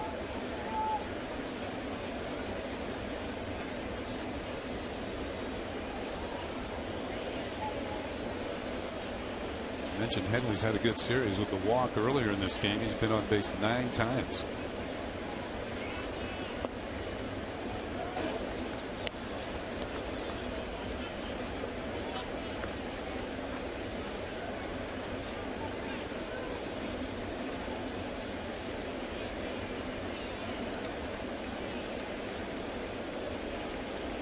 Kelly Johnson shades up the middle for Headley, and that's exactly where Headley hit it. 2 away.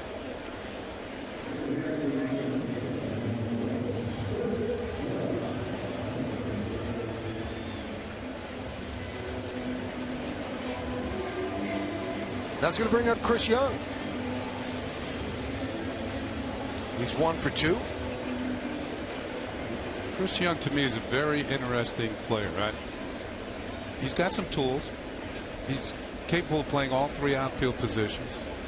He's got some speed, and you've seen it in his past numbers.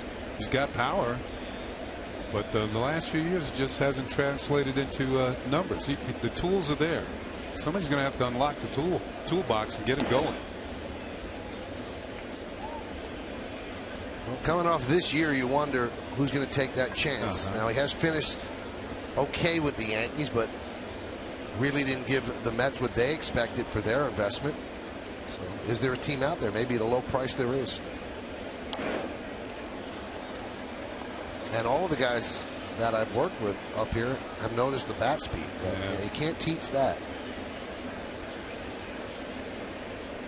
Especially when he first came over. His average has gone down a bit. But he was over 300 for a while. Starting tonight, he was at 246, and he's 1 for 2. So now 254.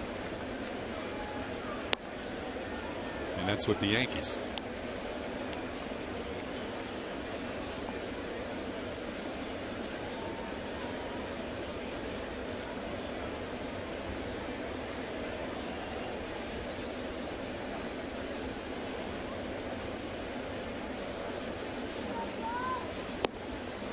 Two and two. Change up from McFarland.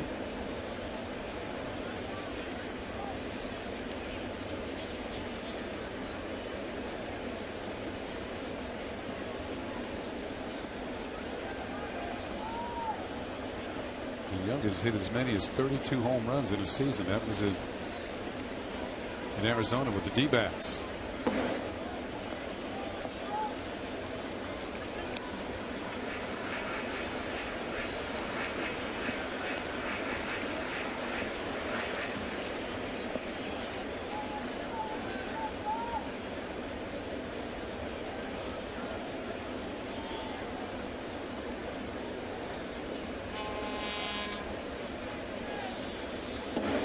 Strike three.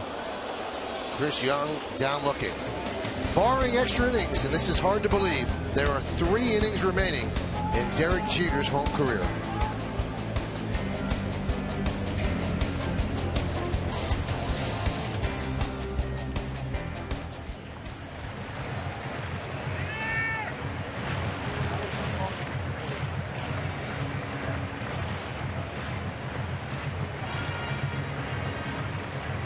...2015 season tickets. Call 212-YANKEES or email seasontickets@yankees.com to place your first installment on your 2015 New York Yankees season tickets.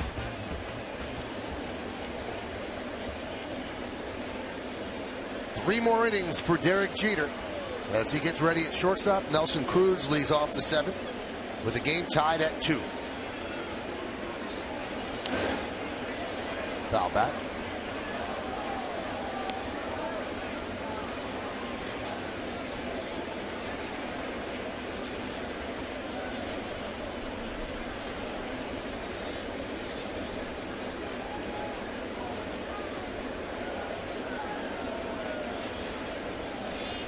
The 0-1.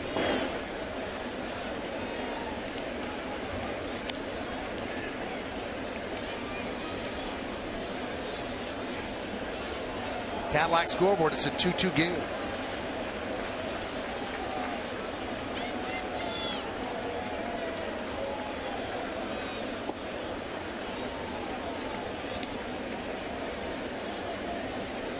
Two and one on Cruz. Cruz is 0 for 2 against Corona. Fly ball to left and a strikeout.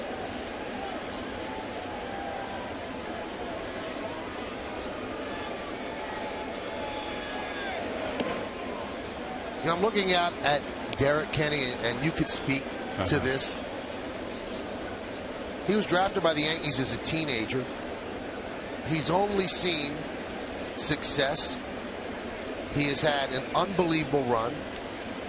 He's one of the lucky ones that goes to work and enjoys his job, loves his job, dreamed about having this specific job as he guns down Nelson Cruz. And tonight is the last time that he goes to the home office. 3 more games in Boston, but he's been doing this since he was before teenage years, and it ends on Sunday. It's got to be difficult, Kenny. Yeah, you know, this is unlike other jobs where you can do them and retire when you're in your 60s. Right. This is one where when you start it, you know that it's going to end when you're a relatively young man, and there's you know, there's a lot of years in between the time you might completely retire.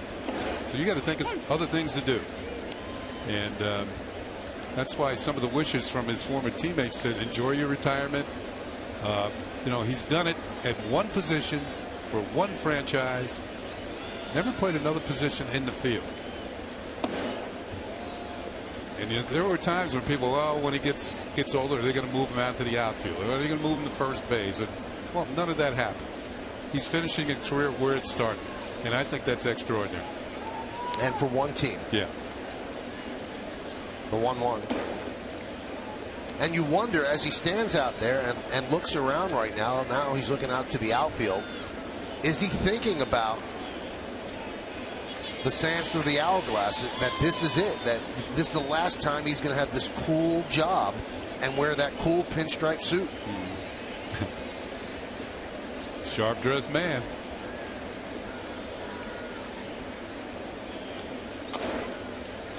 And I think that what probably makes this even more poignant is that he's leaving a fan base that is almost unanimous in its love for him. Yeah. Because all he's done is bring them joy. And they connect him with years after years of winning and 5 championships and moments that will never be forgotten as long as baseball is played. I think a lot of people in this ballpark have a heavy heart. A lot of people watching at home are a little bit sad as well. So I think, like what Andy Pettit said earlier, that later on you'll think about how great it is, but today it's kind of sad. Yeah. I will say this, and I agree with you.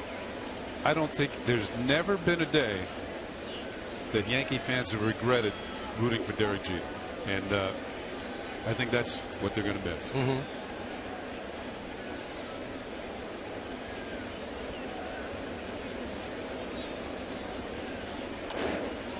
J.J. Hardy hits one deep to left field. Young back.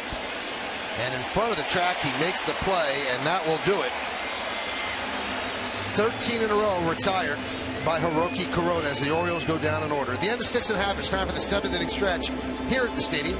The Yankees and the Orioles tied at 2, but will stay right where we are to honor America in the Bronx. And offer a moment of silent prayer as we remember the servicemen and servicewomen serving our country at home and around the globe.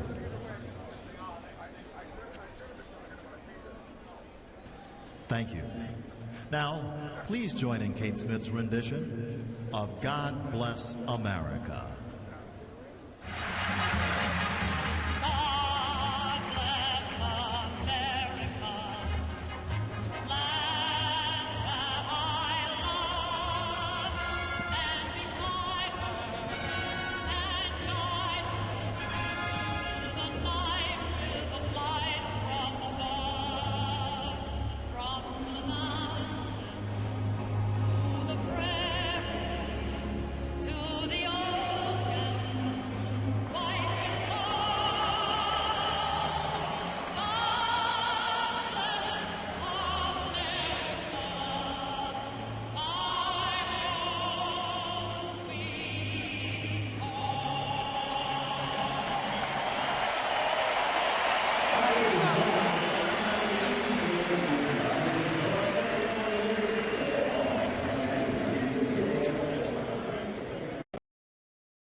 Two at-bats. We don't know if it goes extra innings. I'm sure fans are hoping for that because it gives them more Jeter at home. Time for the game summary brought to you by your local Nissan dealer.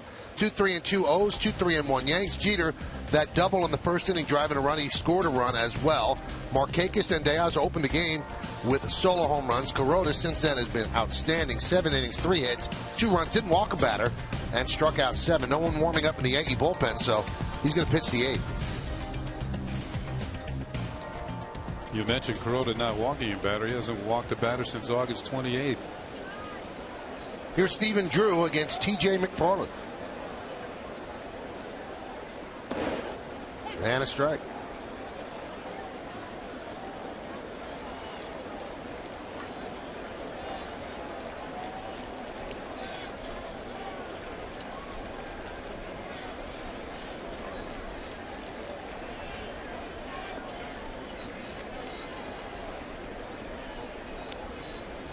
Cadillac scoreboard 2-2.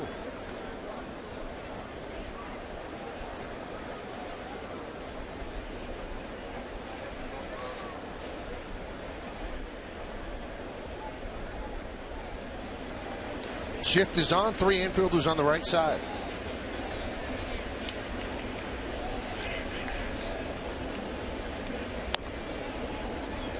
Two-one. Mentioned McFarland made one sort of an emergency start for the Orioles, their spot start. And that was on July 1st against Texas. He worked 5 innings that game, got the win. First ever win as a starter.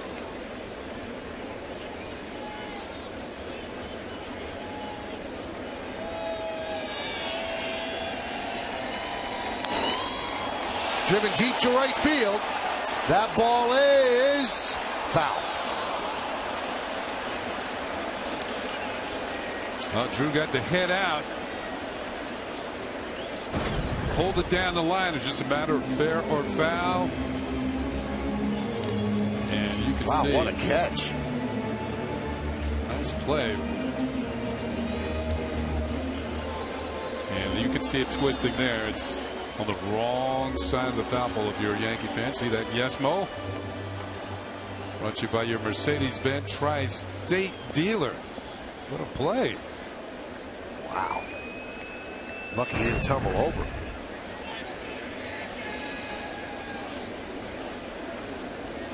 Drew 0 for 2. Fly ball to right, fly ball to left. It's a 2-2 game.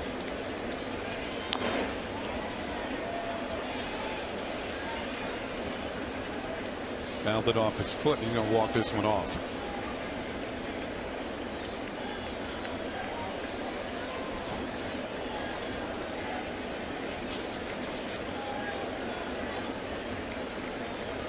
get up in the middle of the night and walk around in the dark and hope you don't walk into some furniture. You know, that's what that kind of feels like. You stub your toe on the bedpost. Never good. No. Then you tell yourself, I should have turned the light on.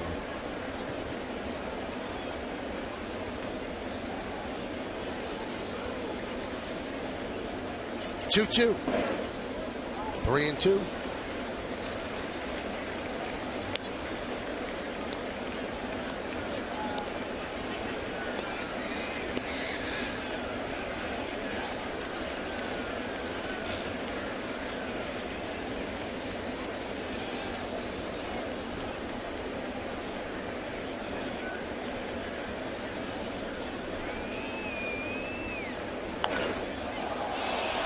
Another foul ball. This copyrighted telecast is presented by authority of the New York Yankees that may not be reproduced or retransmitted in any form. And the accounts and descriptions of this game may not be disseminated without the express written consent of the New York Yankees. What's he thinking? Penny for your thoughts.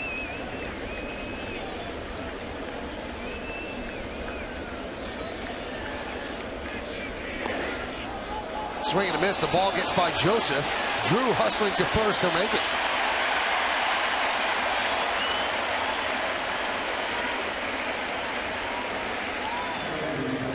Might be a strikeout or a wild pitch that allows Drew to get to first, or a strikeout and an error on the catcher. Let's see. Oh, that's got to be either E2 or pass ball. Yeah, maybe pass ball here. Yeah, that's pass ball. Yeah, Drew heads up. They'll take off for first base. Pass ball. Yep, strikeout, pass ball. Let's see if the Yankees play small ball here and have Ichiro bunt.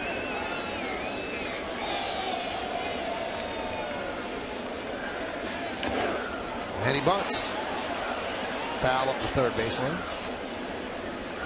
If I'm Ichiro, I'm going to bunt it towards the third baseman Paredes. He has shown that he is kind of a scatter arm, and tonight he had one error. And he had another throw that was kind of wide of the bag.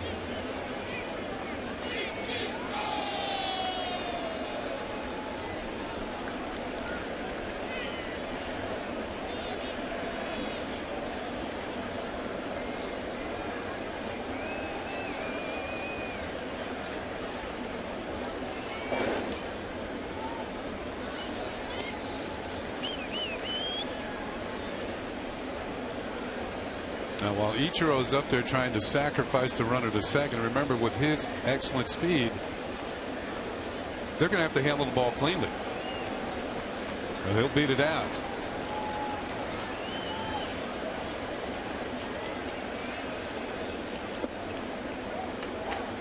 Two and one. First, McFarland has to throw a strike.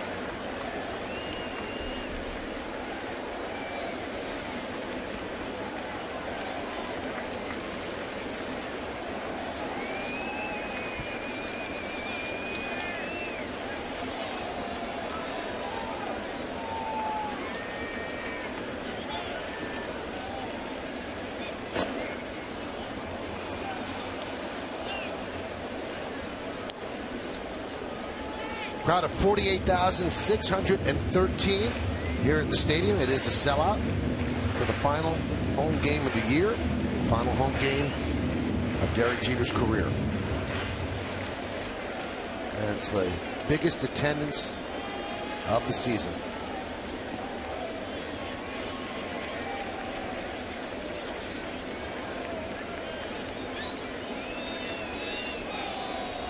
Two. Ichiro let out a grunt as it just missed him. Let's listen.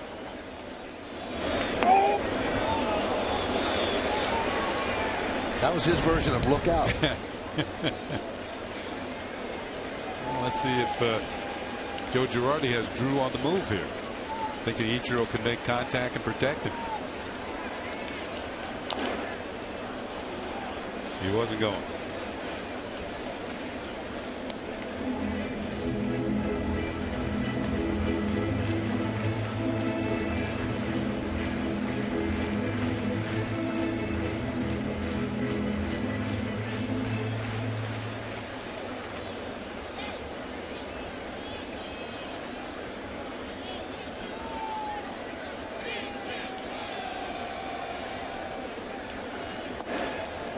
And he walked. First and second, nobody out.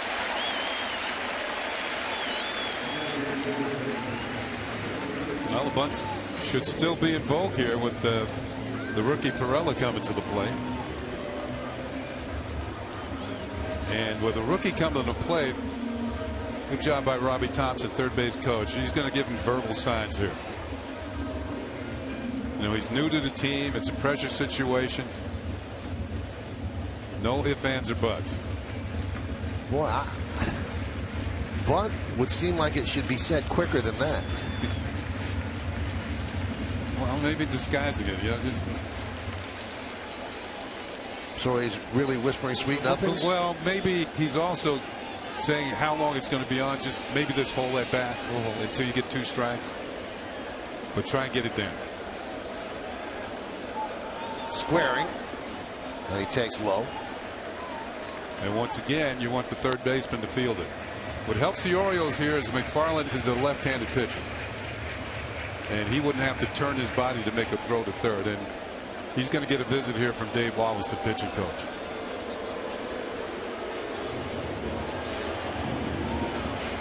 And one reason why this Baltimore staff has turned around this year, they had the 3rd best ERA in the league in a hitter's ballpark, is because of the man who just left the mound, Dave Wallace.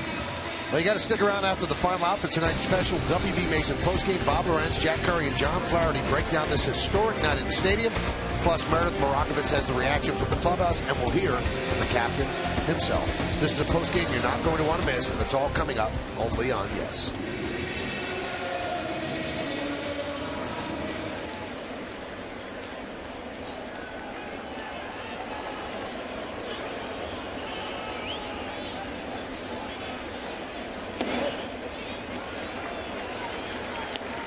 Now 2-0.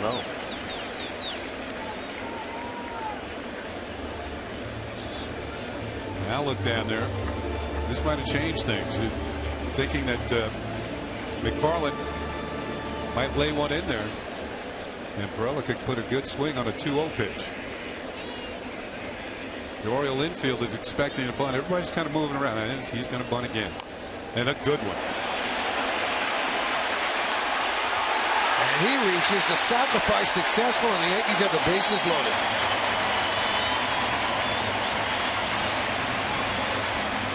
Well, Paredes didn't get the ball. It was Joseph. But Joseph lost his balance, and that made the throw to first wide of the bag. Here he comes. Second baseman Kelly Johnson over there. He's falling down as he throws, and Johnson wisely leaves the bag to get the ball. Joseph comes up with it cleanly, but then loses his balance, and that's where everything went awry.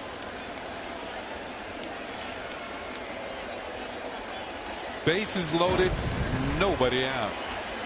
Brett Gardner at the plate with Jeter on deck. 2-2 game, bottom of the 7th.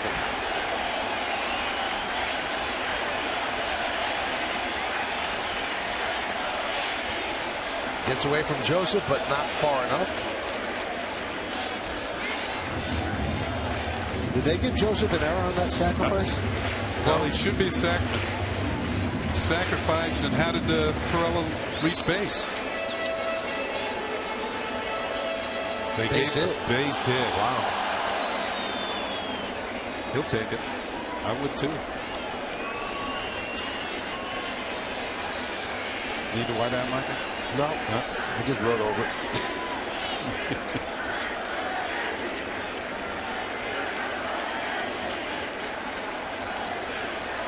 1-0. 2-0.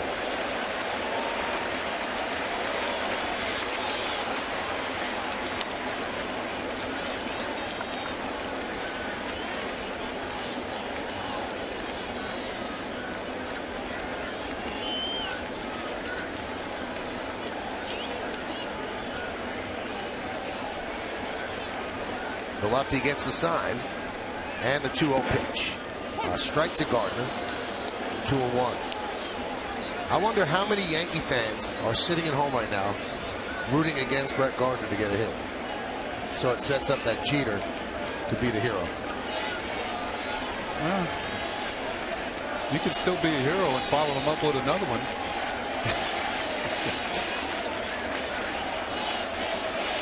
The 2-1. Chop slowly to first. Throw home.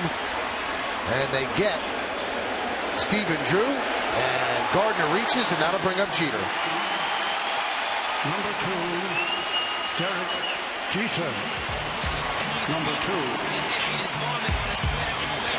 Well, Buck Showalter's going to bring in a right-hander for what could be Derek Jeter's final at-bat in the Bronx. You want drama? Game tied, bases loaded, 1 out.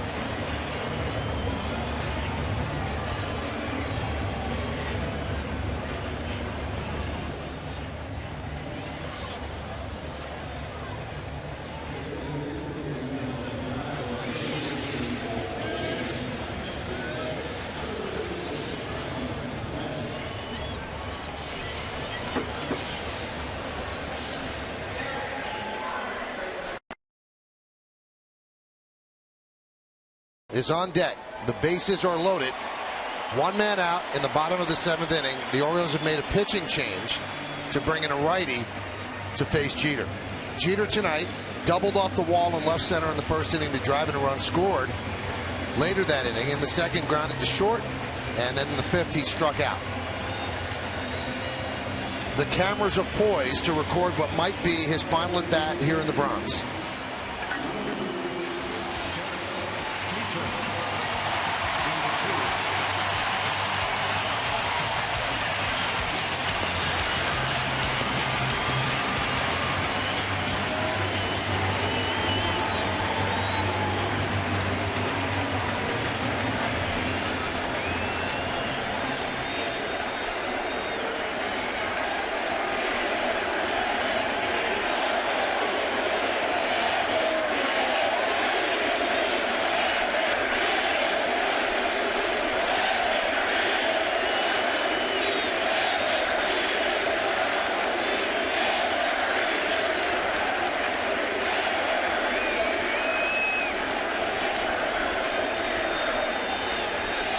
Ryan Webb on the mound. And a strike.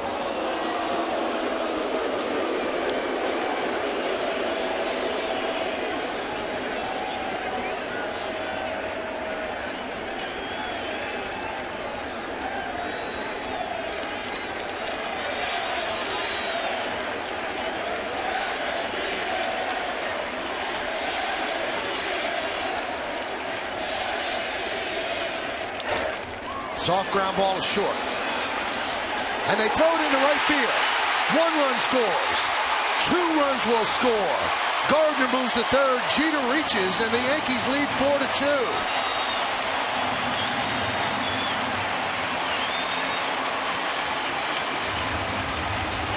Now Jeter will get a run batted in on this. The Orioles are a usually very sure-handed team. But not tonight. They've thrown the ball around a bit. Broken bat, roll it to short. J.J. Hardy has won the last 2 Gold Gloves. Throws it away at second. That's going to allow 2 runs to score. You saw Webb with a sinker in on the hands. And now the race is on, and Buck Showalter's back out to the mound. So Jeter picks up the go-ahead RBI, reaches on the error. Yankees lead 4-2. We'll be back.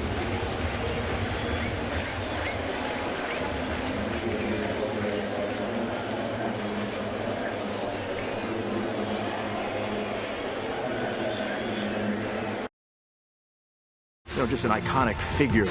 He even transcends baseball. We could almost say, what does he mean to America? I mean, Derek Jeter has become the symbol of the extraordinarily successful athlete, extremely hardworking, but the guy who did it the right way. To have Derek in the middle of those great teams for all of these years, he is New York that way. Thank you for all the great memories you've given me and Yankee fans and the world of sports. It's been a joy and a privilege to have him in New York all of these years and watching him consistently be the captain. There'll never be another one like Derek Jeter. To the captain, Derek Jeter, thanks for all the great baseball you have given us. Brian Mattis deals low to McCann. So Derek hits a ground ball to short. It was thrown into right field. 2 runs scored. He picks up an RBI on what might be his final at bat here in the Bronx. We'll see how this game plays out. But the Yankees do have a 4-2 lead.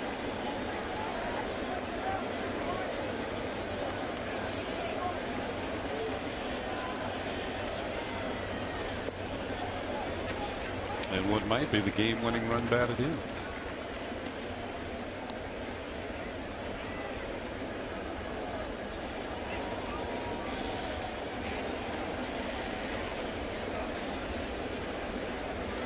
As the game has gone on, Derek has started to smile a little bit. We watched him very closely as he was warming up before the game and also sitting on the bench before he took the field. And high fly ball, right field. That's going to get in a run from third. Markakis will flip the ball in. It's a sac fly for Brian McCann. The Yankees lead 5-2. Anyway, Kenny, I don't know if you agree. There seemed like there was an anxiousness about him earlier and a seriousness. He's always serious, but he didn't seem to have that joy that he usually has before a game. Well, maybe can sense the finish line here in the Bronx is coming. The Yankees have taken the lead at this point in the game with 3 runs here in the 7th inning. If the bullpen can hold it from here, and Kuroda's done a great job tonight. You get Kuroda a win in what might be his last game in the Bronx as well. There's Mark Teixeira, and there's a strike.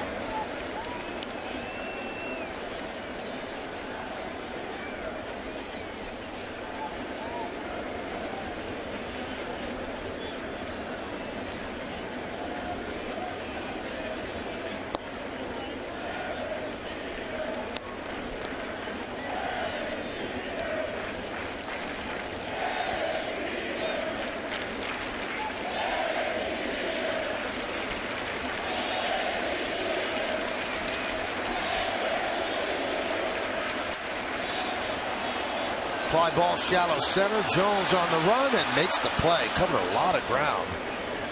And that'll do it. But the Yankees take the lead. They score 3 runs. 1 big error. Jeter picked up the go-ahead RBI. 5-2 Yanks.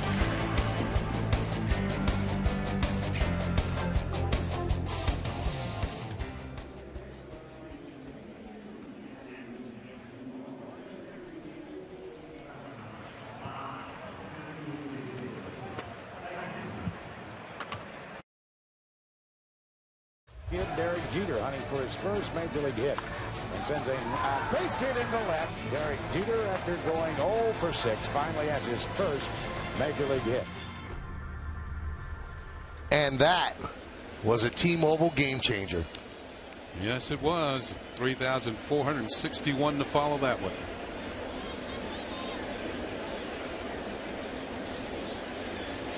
Kelly Johnson against Hiroki Kuroda. And there's a strike. Hyundai scoreboard, 5-2 Yankees lead here in the top of the 8th. How good has Kuroda been? Great. Since the 2 home runs that kind of took the air out of the room. Yeah. Well, he pumped it back up. 4th and the 6th have certainly helped his pitch count. Just 82 as we start the 8th.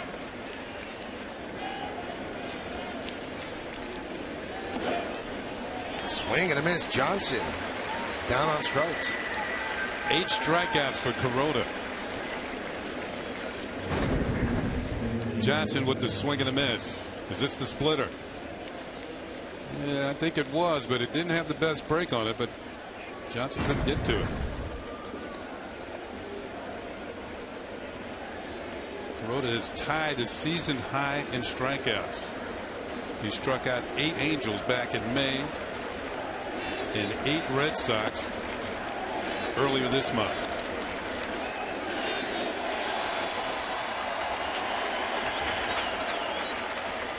Fans chanting, "Thank you, Jeter."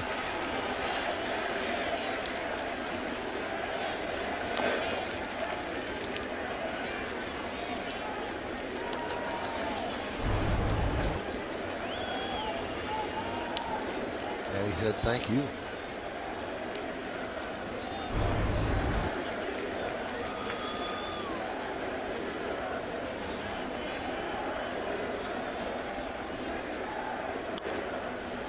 fouled away. Kuroda 38 wins as a Yankee, 25 of them in the Bronx. Pitched very well here at Yankee Stadium in the 3 years he's been in the pinstripes.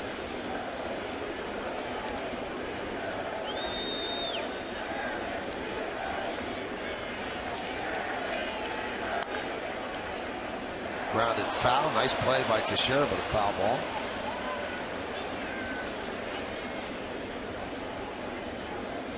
See Teixeira's uniform there. I can remember back in Little League, I'd come home, my uniform was covered in dirt. And my mom would say, you played a heck of a game today, didn't you? And she probably wanted me to jump in the washing machine with it.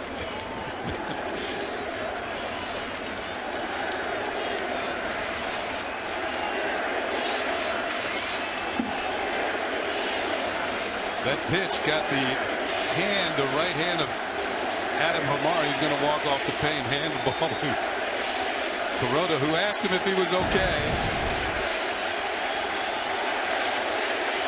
Ooh, got the bare hand.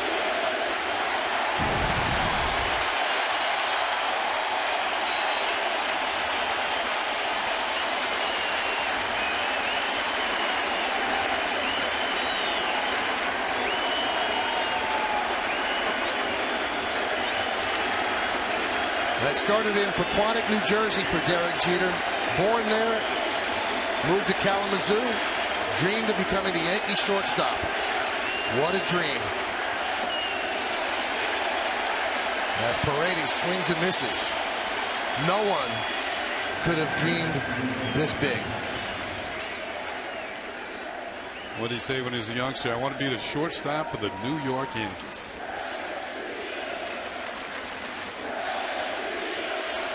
His parents have moved down from the suite into the seats behind home plate.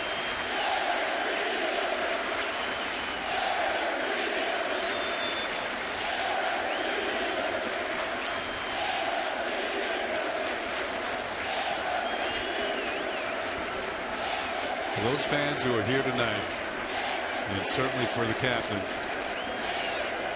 they'll hear those cheers for a long time.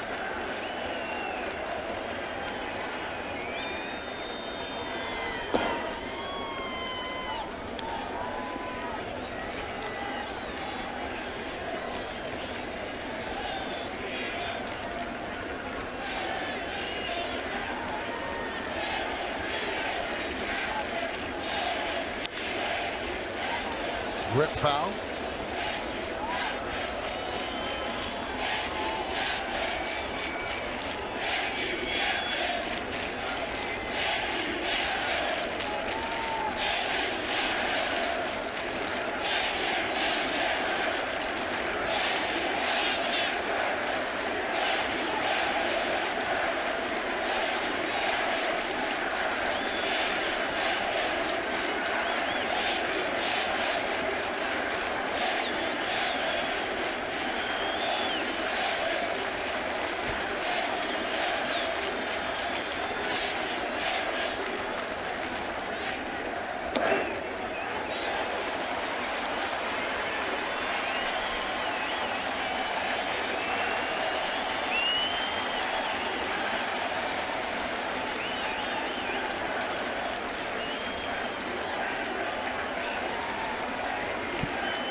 Count 3-2 on Joseph.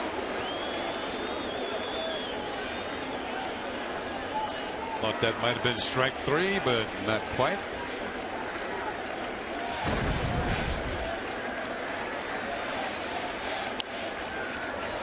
Popped up.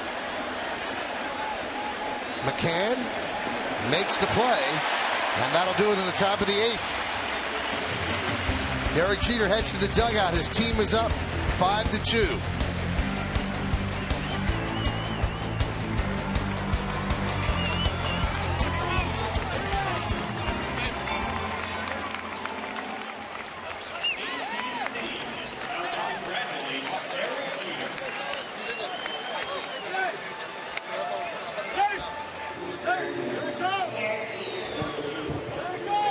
come out in force for Derek Jeter. Frank Robinson here. Jay-Z.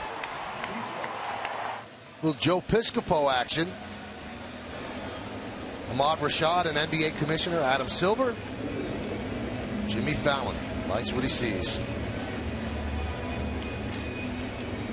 Andy Pettit said it earlier today. This is the end of an era. Derek Jeter is the last connection to the run of championships. And at the end of this night, he will have played his final game at this ballpark.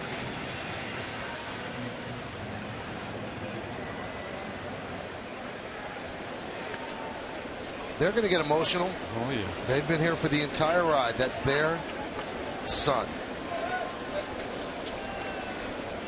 Tino Martinez told me yesterday, he goes, he's still their little boy.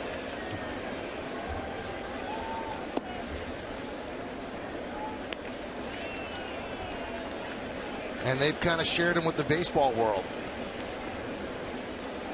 Well, whatever they did raising him, they did it right. Well, the Yankees get a little rally going here. And Jeter might get another at bat. The Hyundai scoreboard 5-2, bottom of the 8th.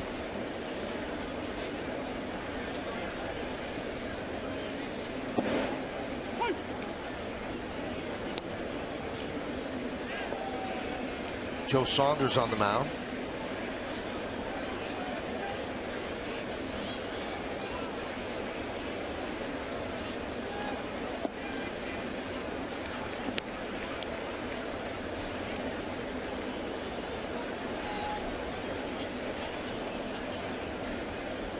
I want a good look, good view. Line drive caught by Paredes.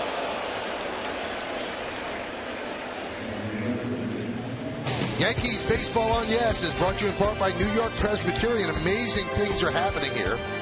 And by Ford, the official truck of the New York Yankees.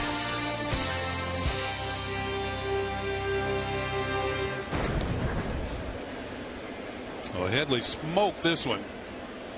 Paredes up to the apex of his leap, gets up and pulls it in for the out.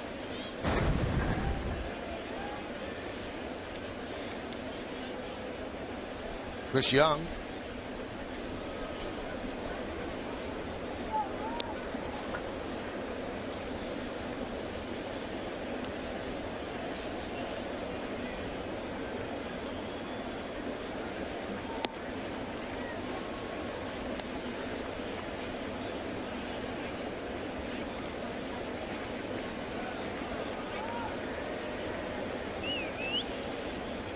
Something symbolic about the fact that a great Yankee shortstop ending his home career on the day that Phil Rizzuto was born in 1917. Phil would have been 97 today. As Chris Young works a walk. As promised earlier, we have the AT&T fan photo of the game. Tweet your photo to @YesNetwork using hashtag YesFanPhoto for a chance to be shown in an upcoming game broadcast brought to you by AT&T. Seda Lopez put a poster together. Here's Stephen Drew.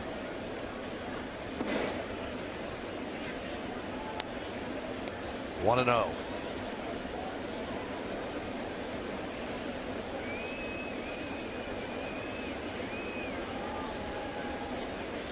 Chris Young leads off first.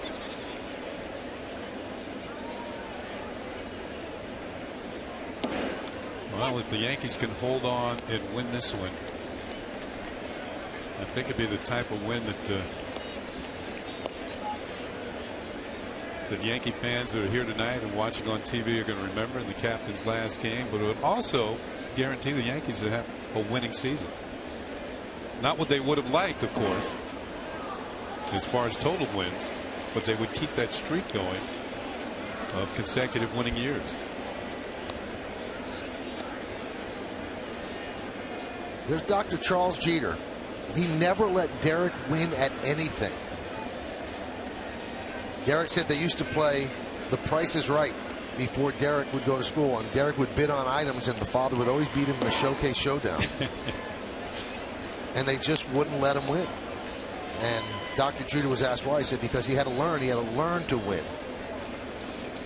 Both the doc and his mom, Dorothy, made him sign contracts in order to play baseball. Certain grades, act a certain way, carry yourself a certain way. That one is chopped to first. Drew is tagged out, moving to second is Chris Young.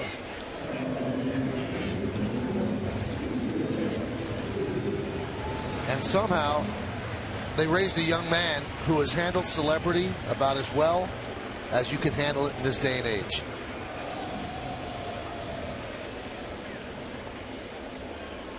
And on the biggest stage as well.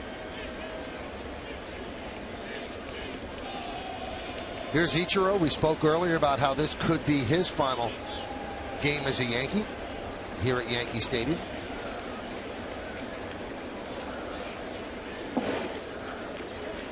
We're in the bottom of the 8th inning. Yankees lead the O's 5-2.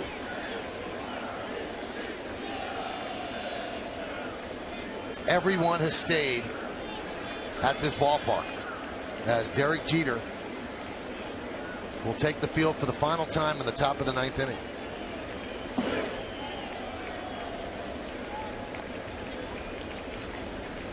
Count 2-0.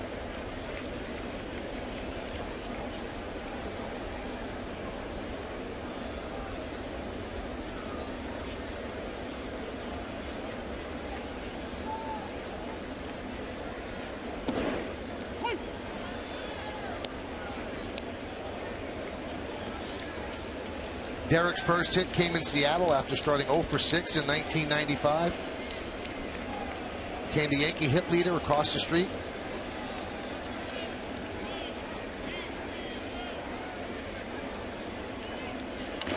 Right back to Saunders. And that will do it. We're going to stay right here as Derek takes the field for the final time.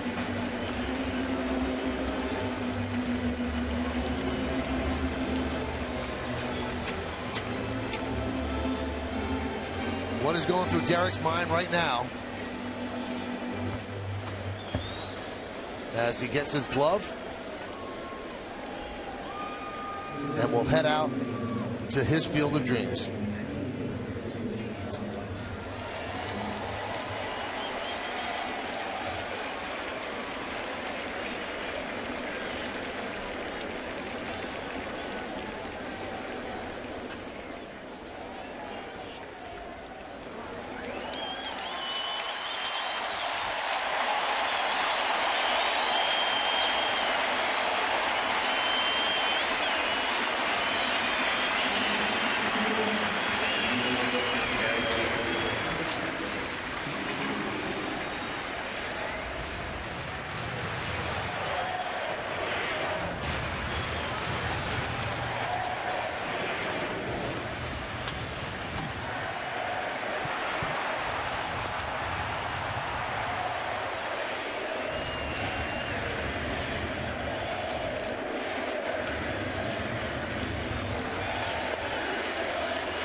On the scoreboard right now, they're showing highlights of some of Jeter's great moments.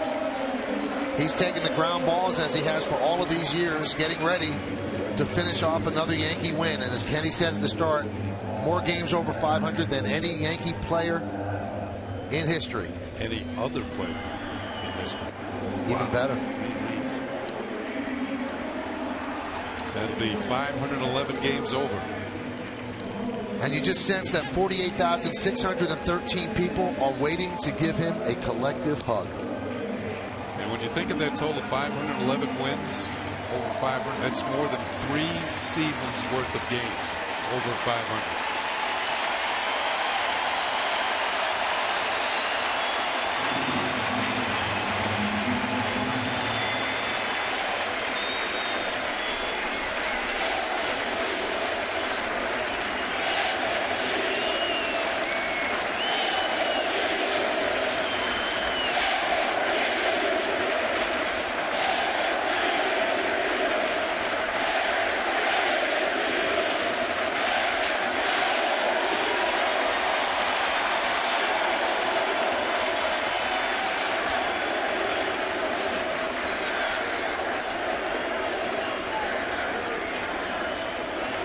David Robertson on the close, and Markakis fouls it away.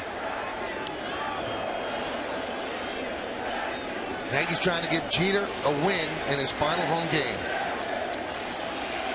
Joe Girardi started out as Derek Jeter's teammate in 1996, now managing his final home game.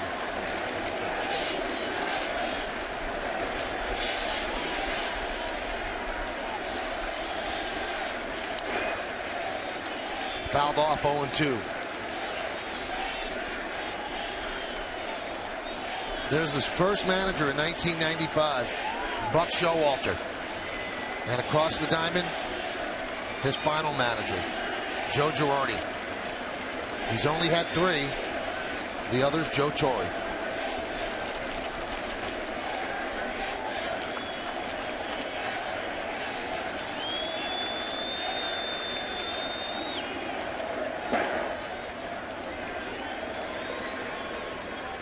Count 1-2. When you played as long as Derek Jeter has for 20 years and you only had 3 managers, what does that tell you about the success of your team? There's clubs that had 3 managers or 2 or 3 in a year.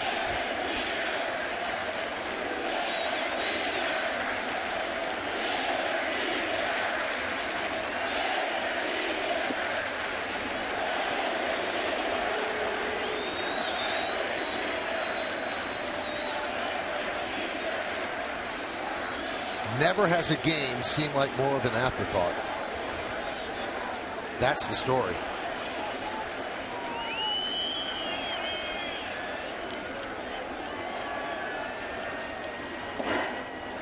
Just missed.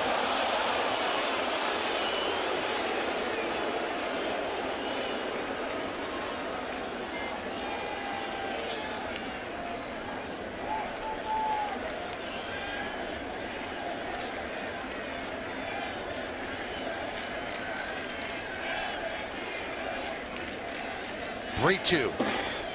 Markakis walks.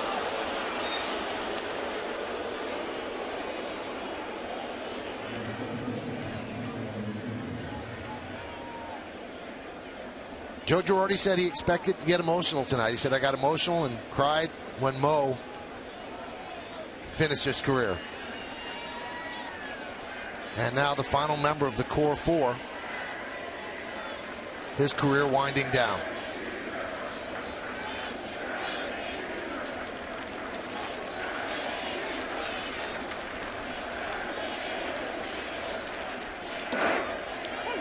And a strike to De Aza.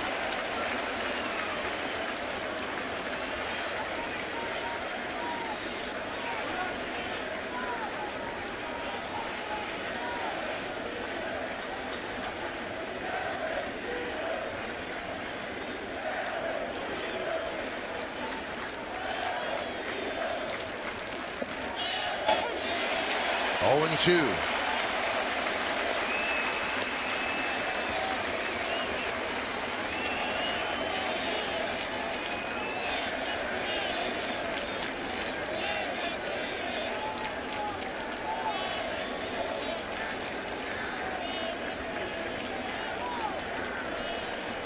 The 0-2. 1-2. Tried to get De Aza to chase a fastball up out of the zone, but he was disciplined enough to take it.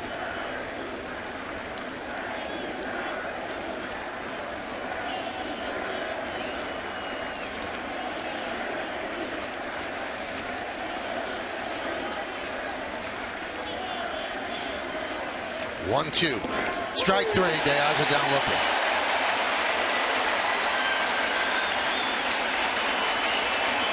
De Aza didn't like the call, but he's taking that well-known walk.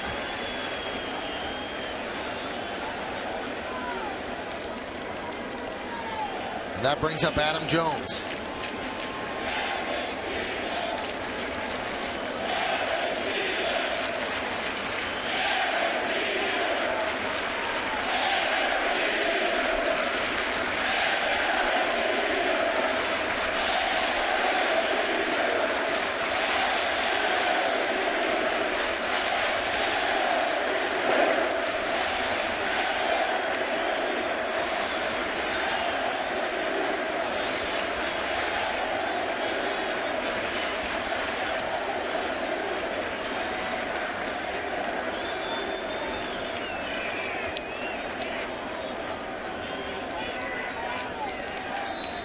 The 1-0 to Jones. 1-1.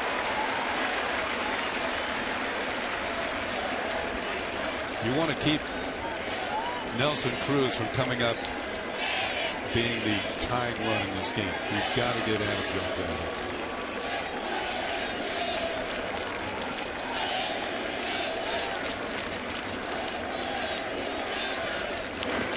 Well, let's put it this way, Kenny. If the Yankees have something special planned, and we don't know if they do or don't, to take Derek Jeter out, there's two things that can't happen.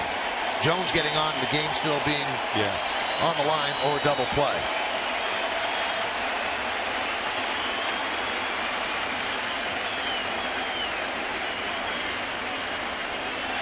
Best way to get Jones down and away. Breaking ball.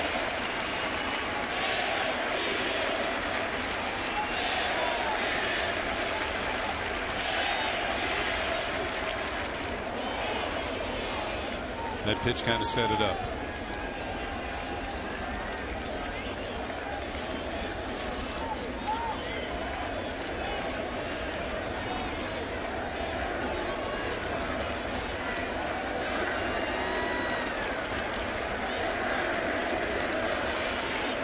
Everyone in this ballpark is standing.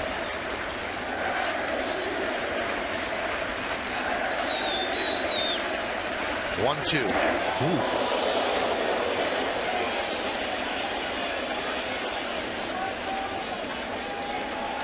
Now that down and away is set up.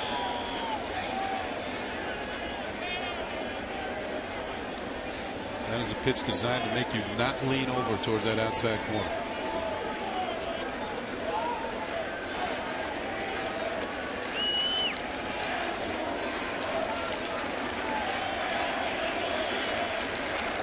The 2-2.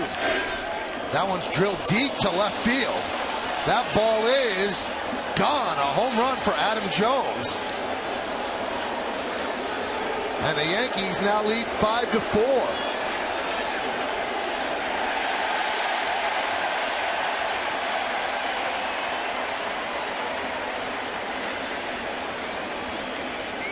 Oriole home runs tonight seem determined to take the air out of the room. Well, the Orioles hit home runs better than any team in baseball. They've been doing it for the last 3 years. Up and in, and Adam Jones got all of this one. That's his 28th home run of the year. The Orioles are the only team in baseball, as Derek watches it go. They hit over 200 home runs in each of the last 3 seasons. That's what they do.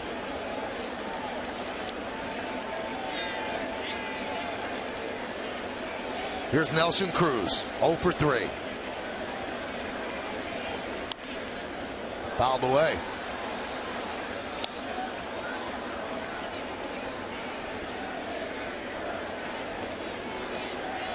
The home run quieted the crowd down.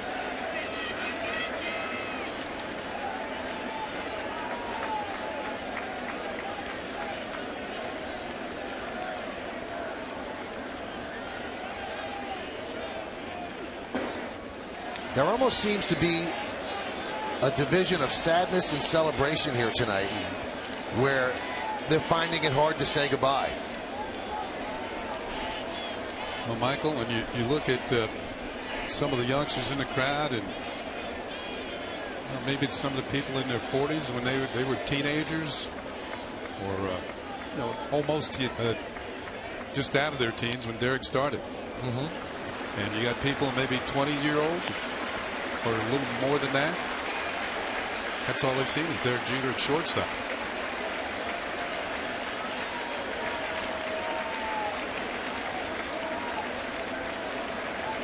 Some people in the crowd weren't even born when Derek began his career with the Yankees as a full-time shortstop in 1996. And the 1-2. 1 out to go.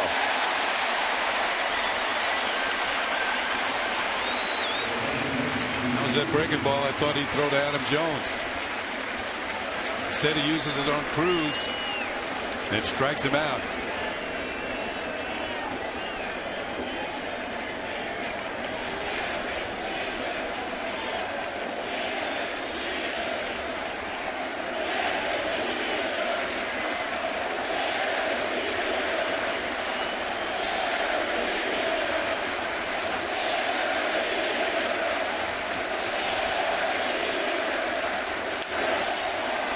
High fly ball. Deep left. Young back. Track. Wall. See ya. Tie game. Well, Derek's career is not over yet. There will be a bottom of the 9th inning. And he will bat third in the bottom of the 9th inning. Well, Steve Pearce has been out with a bad wrist. He's missed several games. You can bet Buck Showalter's happy to have him back as they head to the playoffs. He's had a heck of a year. That pitcher is right there at center. That's his 21st home run of the year. And here's a guy who had been released early in the year by the Orioles. Buck Showalter told him, "We'll get you back." And you see the reaction of David Robertson as he blows a save. 4 home runs tonight for the Baltimore Orioles. 2 in the first and 2 here in the 9th. As David Robertson has blown the save. They now have hit 209 on the season. Larry Rothschild goes out and talks with Robertson. That conversation over. He's back in the dugout. Here's J.J. Hardy.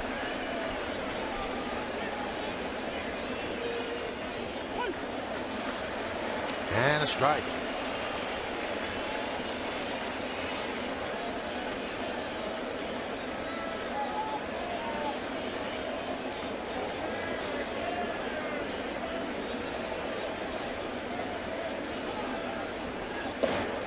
Strike 2. Hardy's 0 for 3 tonight. 2 strikeouts and a fly ball to left. In the bottom of the 9th inning, Perella, Gardner, and Jeter.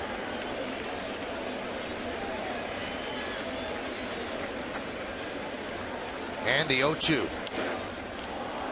Fly ball, right center. Gardner is there and makes the play, and that will do it. But the Orioles scored 3 runs on 2 hits. Nobody left. Bottom of the 9th coming up. How does this play out?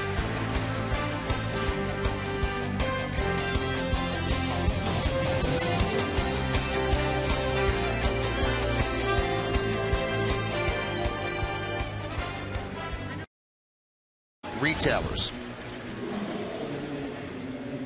Well, it comes down to this, the bottom of the 9th inning. Derek Jeter has always been about the moment, the big moment. He owns the moment. Does he have one more moment in him here at Yankee Stadium? He will be third up this inning. Baltimore's bringing in a new pitcher. It's going to be Evan Meek. We saw him in the first game of this series.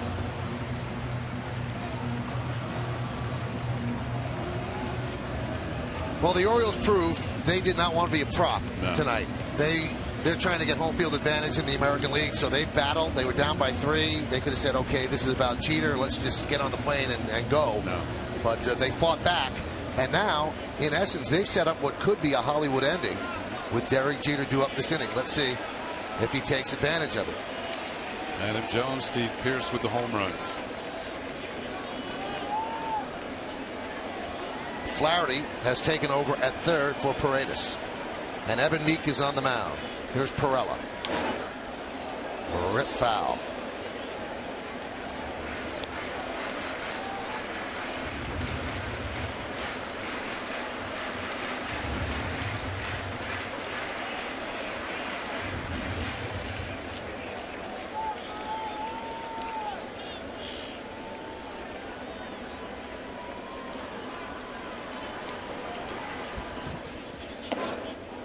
Breaking ball upstairs as Perella showed bunt. The count 1-1. Yeah, he had Flaherty back.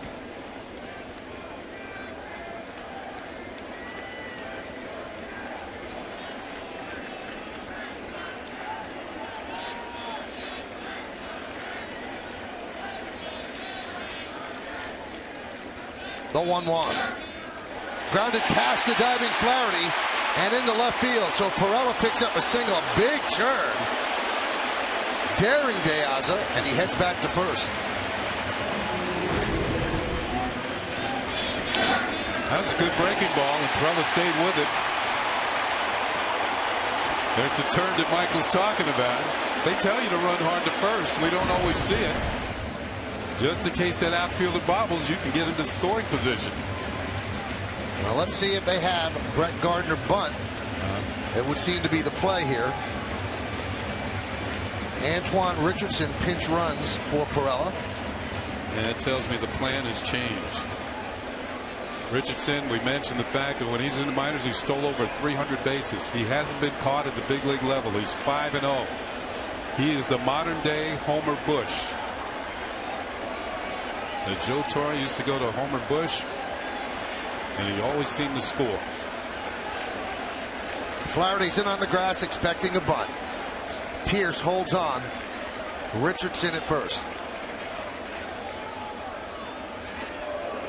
Now, we saw earlier this year when he sent Richardson in to run, he let him steal second, and then Gardner bunted. That would set up the moment, wouldn't it?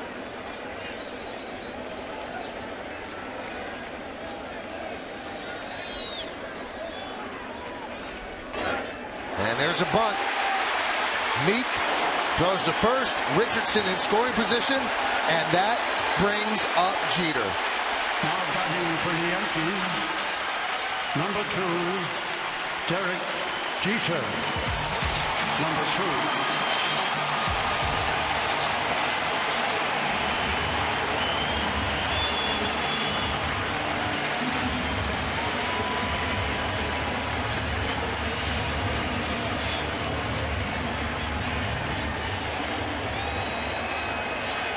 Well, the script is there. The last page is in Derek's hands.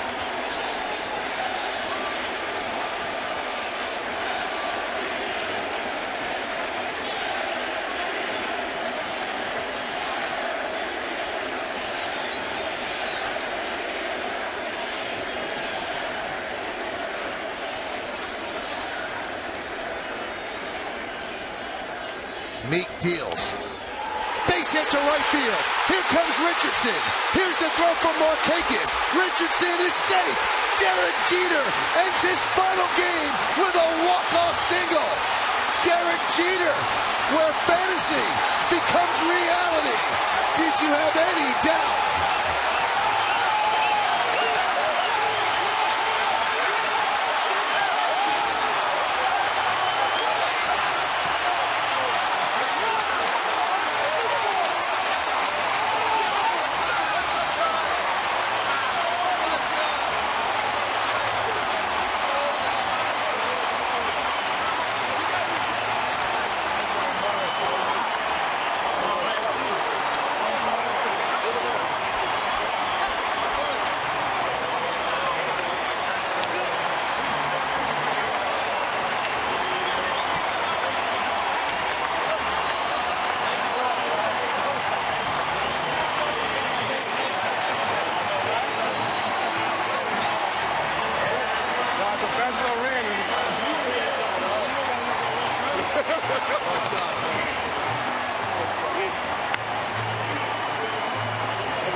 Welcoming crew waiting for Derek Jeter. He hasn't seen him yet.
And now Derek Jeter says goodbye.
Derek, you've always had a flair for the dramatic. Tonight, certainly no exception. What was going through your mind as you stepped into that batter's box one last time?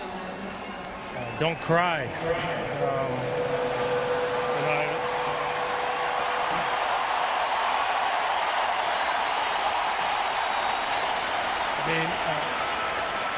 To be honest with you, I don't know how I played this game.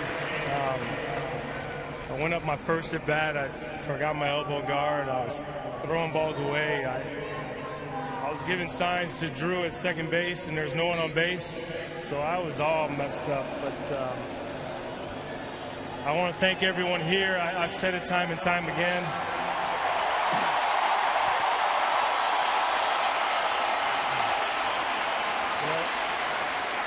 Everybody's chanting, "Thank you, Derek," and I'm thinking to myself, for what? You know, I'm just trying to do my job, so thank you guys. Derek, for 20 straight years, you've put on that uniform. Coming to the ballpark today, knowing it was the last time you were taking the field here in the Bronx and putting on those pinstripes, what was that feeling like for you? It was odd. I mean, if I'm going to be honest with you, these last few weeks have gotten tougher and tougher. I've told you members of the media I didn't want to talk about it because I try not to think about it. But it was very, very difficult, but it's all worthwhile. You've always been focused on one thing, and that one thing has been winning and winning championships. Were you able to take a step back today and kind of take it all in? Yeah, I mean, this was a lot of fun. I mean, thank you. You had quite the greeting community there with the Core 4 here, some of your other teammates, Joe Torre. What was it like to see them here on the field supporting you in your final game? It's, those guys are like brothers. Mr. T's like a father. The whole organization, the fans. I want to congratulate the Orioles and wish them luck going in the playoffs.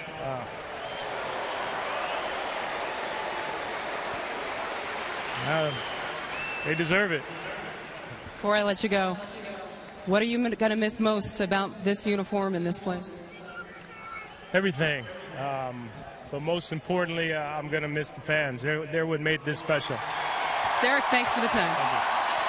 Send it back up to you guys. Well, thank you, Meredith, and thank you to Derek. Obviously, he held himself in check there, Kenny. He was moved. He was touched. I think seeing his old teammates and his old manager, and then going to say hello to his parents and his sister and his friends. Obviously, a very emotional moment for Derek Jeter, but he's a rock. We've seen that throughout his career. This is a guy who doesn't crack under pressure, and he didn't crack. And really, did you expect it to end any other way? Well, it's a beautiful ending, fairy tale ending. And you mentioned you could see that he was moved. He moved about 48,000 plus here tonight, and plus the millions more who are watching around the world. What a way to cap out your home career with the game-winning hit, bottom of the ninth inning after your team had just blown a chance to win the ball game, and you come up and get the job done. All right, we're going to go back to Meredith Marakovitz on the field. Thanks, Michael. I'm with Mariano Rivera. Mariano, you had a special moment the way you closed out your career here. What do you think about the way Derek Jeter went out here? That's a typical Derek Jeter night. You know, I mean, you figured it out. David Robertson had done a tremendous job the whole year. You know, and Derek Jeter night, he decided to blow the game to set up for Derek. No, I'm playing around. You know, I mean, those things doesn't surprise me. You know, the way it happens, the way set up the game for him to be able to come through with the last hit and win the game. You know what I mean? I've seen it over and over, and I'm so happy. What was it like for you watching, knowing he's the final member of the Core Four, and this is it for you guys? It's kind of like the chapter is closed. It's hard. It's hard, you know, knowing that, you know, this is it. You know, we saw our last guy playing and we don't want to get hit in the and do it.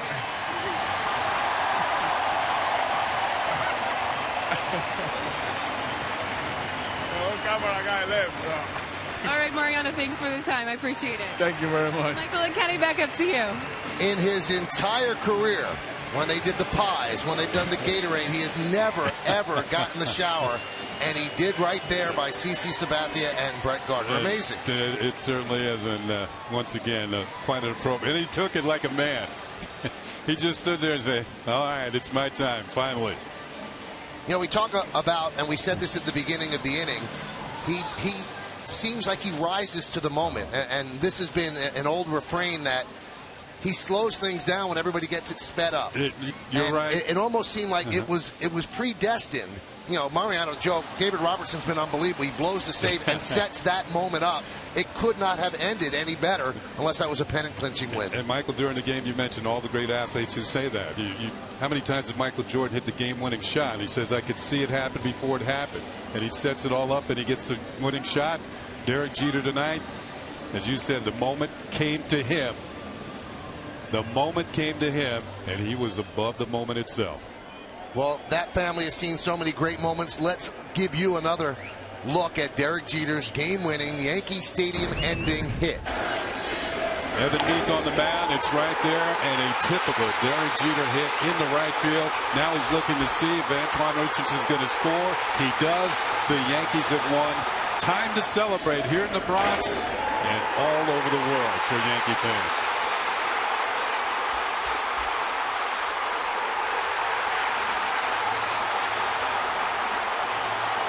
A rare show of emotion by Derek Jeter, who sometimes, because of his greatness, seems robotic in these moments. But you could see that was a huge sigh of relief. And the family Jeter, they're feeling pretty good as well. Look at Mom making sure the run scores.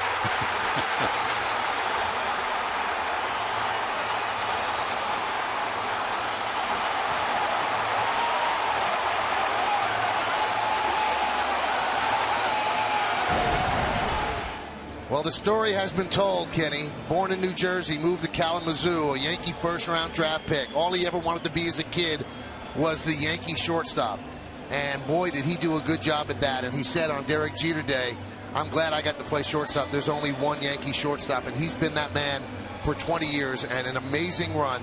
And talk about a dream life. He has lived the dream life. 5 championships, the 3,000 hit with a home run. He's going to the Hall of Fame. He's been honored by the commissioner. No one really has a bad word to say about Derek Jeter. You mentioned, Michael, 20 years as a Yankee shortstop. An example for all the youngsters, all baseball fans. 20 years playing for this team.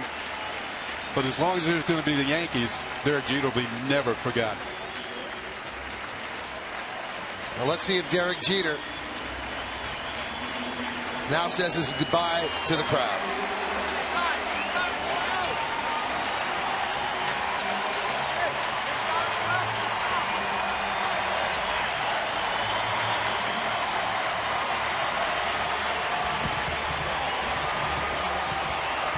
Come on, let's go.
a lot of covers on a lot of people's childhoods just closed. That's the end of that good book you were talking about. Yeah, you didn't want it to end. And it was a great ending, wasn't it? It was a tremendous ending, and it was a tremendous book, and what a baseball life Derek Jeter has put on display for the entire baseball world, but the ones that intimately involved, the people of New York. They watched him grow up, they watched him become champion, they watched him become captain, and they watched the end tonight. We'll be back with some final thoughts, but first we're going to throw it back to the studio. Bob Lorenz is there, Jack Curry's there, John Flaherty's there. I'm sure they have some thoughts as well. Stick around, everybody. We'll be back at Yankee Stadium, but first to the studio with the guys.